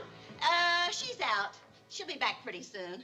Oh, has she got a surprise for you? Oh, what kind? Now, if I told you, it wouldn't be a surprise, would it? Chrissy, Yeah? give me a bite of your cake. I thought you were on a diet. Only during meals. Now, come on, Chrissy, just one bite of that cake. Hello? Oh, hi, Audrey. No, she isn't here. She's out roller skating. Yes, roller skating. I know. She thought she and Chrissy were doing it. Audrey, there's some of those kids are throwing rocks at the door again. I'll see you at the dance, huh? Okay. Yeah, tonight. Okay, bye-bye. If you throw one more rock at that door, I'm going to tell your mother and your father. I have to...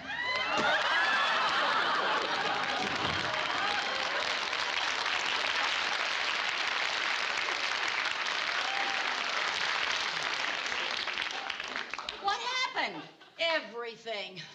Why have you got your skates on? Because I couldn't get them off. My feet are so swollen. So's everything else. Oh, I was silly to try this. Oh, it didn't all come back to you, huh? Nothing came back to me but the falling. Where does it hurt, honey? Name it, it hurts. My arm hurts. My leg hurts. My ankle hurts. Oh, and boy, does that hurt. Wait a minute, I'll fix you some pillows. How did you get home? I drove home. Boy, you haven't lived till you shifted gears in roller skating. Oh, honey. You shouldn't have driven. Well, what else could I do? I couldn't stand still in one place long enough to hitchhike. There you are. Now, sit. Oh. Lucy? Oh, boy. How'd you like the new roller skating rink? I hear it's beautiful. I wouldn't know. All I saw was the ceiling. I crashed into everything there was there, including the popcorn machine. Poor little thing. Come on, let's get those skates off. Ah, be careful, be careful. My feet are very unhappy. Oh, I'll bet they are. Oh. You know, when you get these tight shoes off your ankles, they're going to swell up like balloons. I know. Oh, Lucy, it'll be days before you can squeeze your feet back into shoes again. Hold it. Why? No shoes, no dance tonight. So? No dance, no Walter Kendricks. Oh, that's right. Oh, you poor little thing. You're going to have to miss the dance. Hold it. I'm not missing anything. So long as I keep these shoes nice and tight, it'll keep the swelling down. Well, you certainly can't go to a dance with skates on. Well, I can't go with shoes on. Well, you certainly can't go with skates on. What'll the people say when they see them? What'll you say to them? Will you say, I happened to be in the neighborhood, so I just sort of rolled in? Hold it. I'm not going to say anything because they're not going to see them. What do you mean by that? Did you take up the hem on my dress? Certainly I took it up. Well, lower it.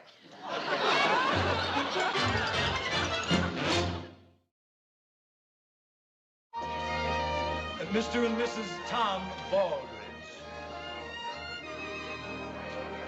Mr. and Mrs. Robert Moore. Mrs. Lucille Carmichael.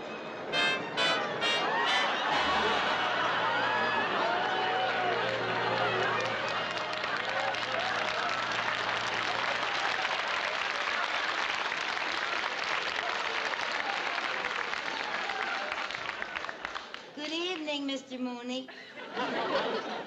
Well, Mrs. Carmichael, that was quite an entrance. Even for you. Well, I have on some new shoes, and they're rather slippery. New shoes? How much did they cost? Oh, Mr. Mooney, can't you forget about business even for one night? For heaven's sake. Where's Mrs. Mooney tonight? Oh, she couldn't attend. She had to go to her karate class. I didn't know that she was taking karate. I didn't either until the other morning at breakfast. She chopped me.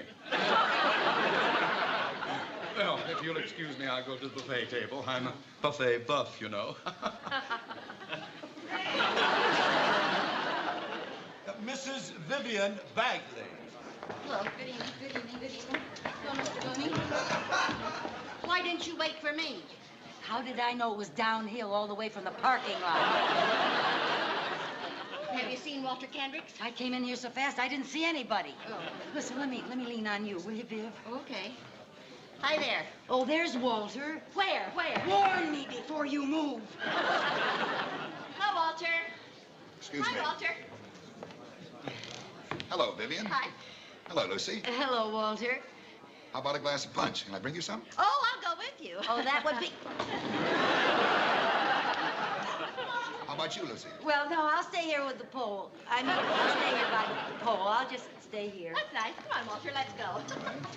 I don't really like to eat at night, but a buffet. Oh, what do we got? What do we have, huh? Oh, look at the meat. Oh, look at the ravioli and ham and all of that marvelous stuff. I thought I would join you after all. Say, why don't we have something to eat while it's not so crowded? Oh, that's a good idea, yes. Yes, everything looks so wonderful. I think I'd like some meatballs and, a little piece of that ham and some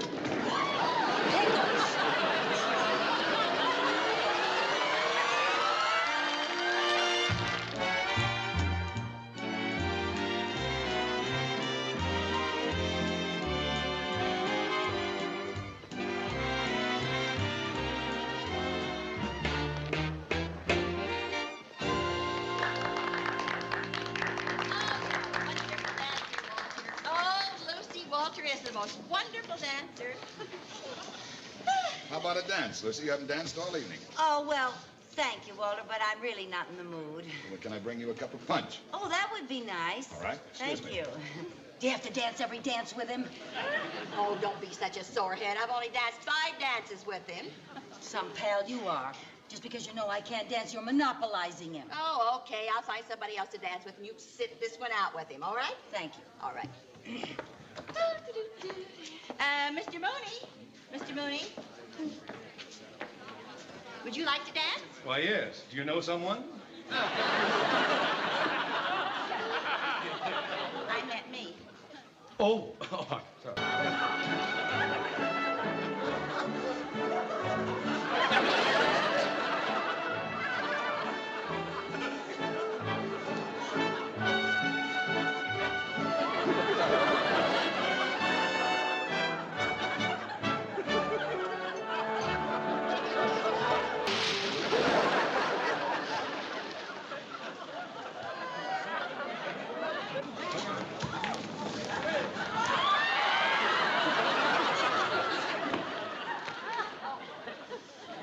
When did they put in that fish pond?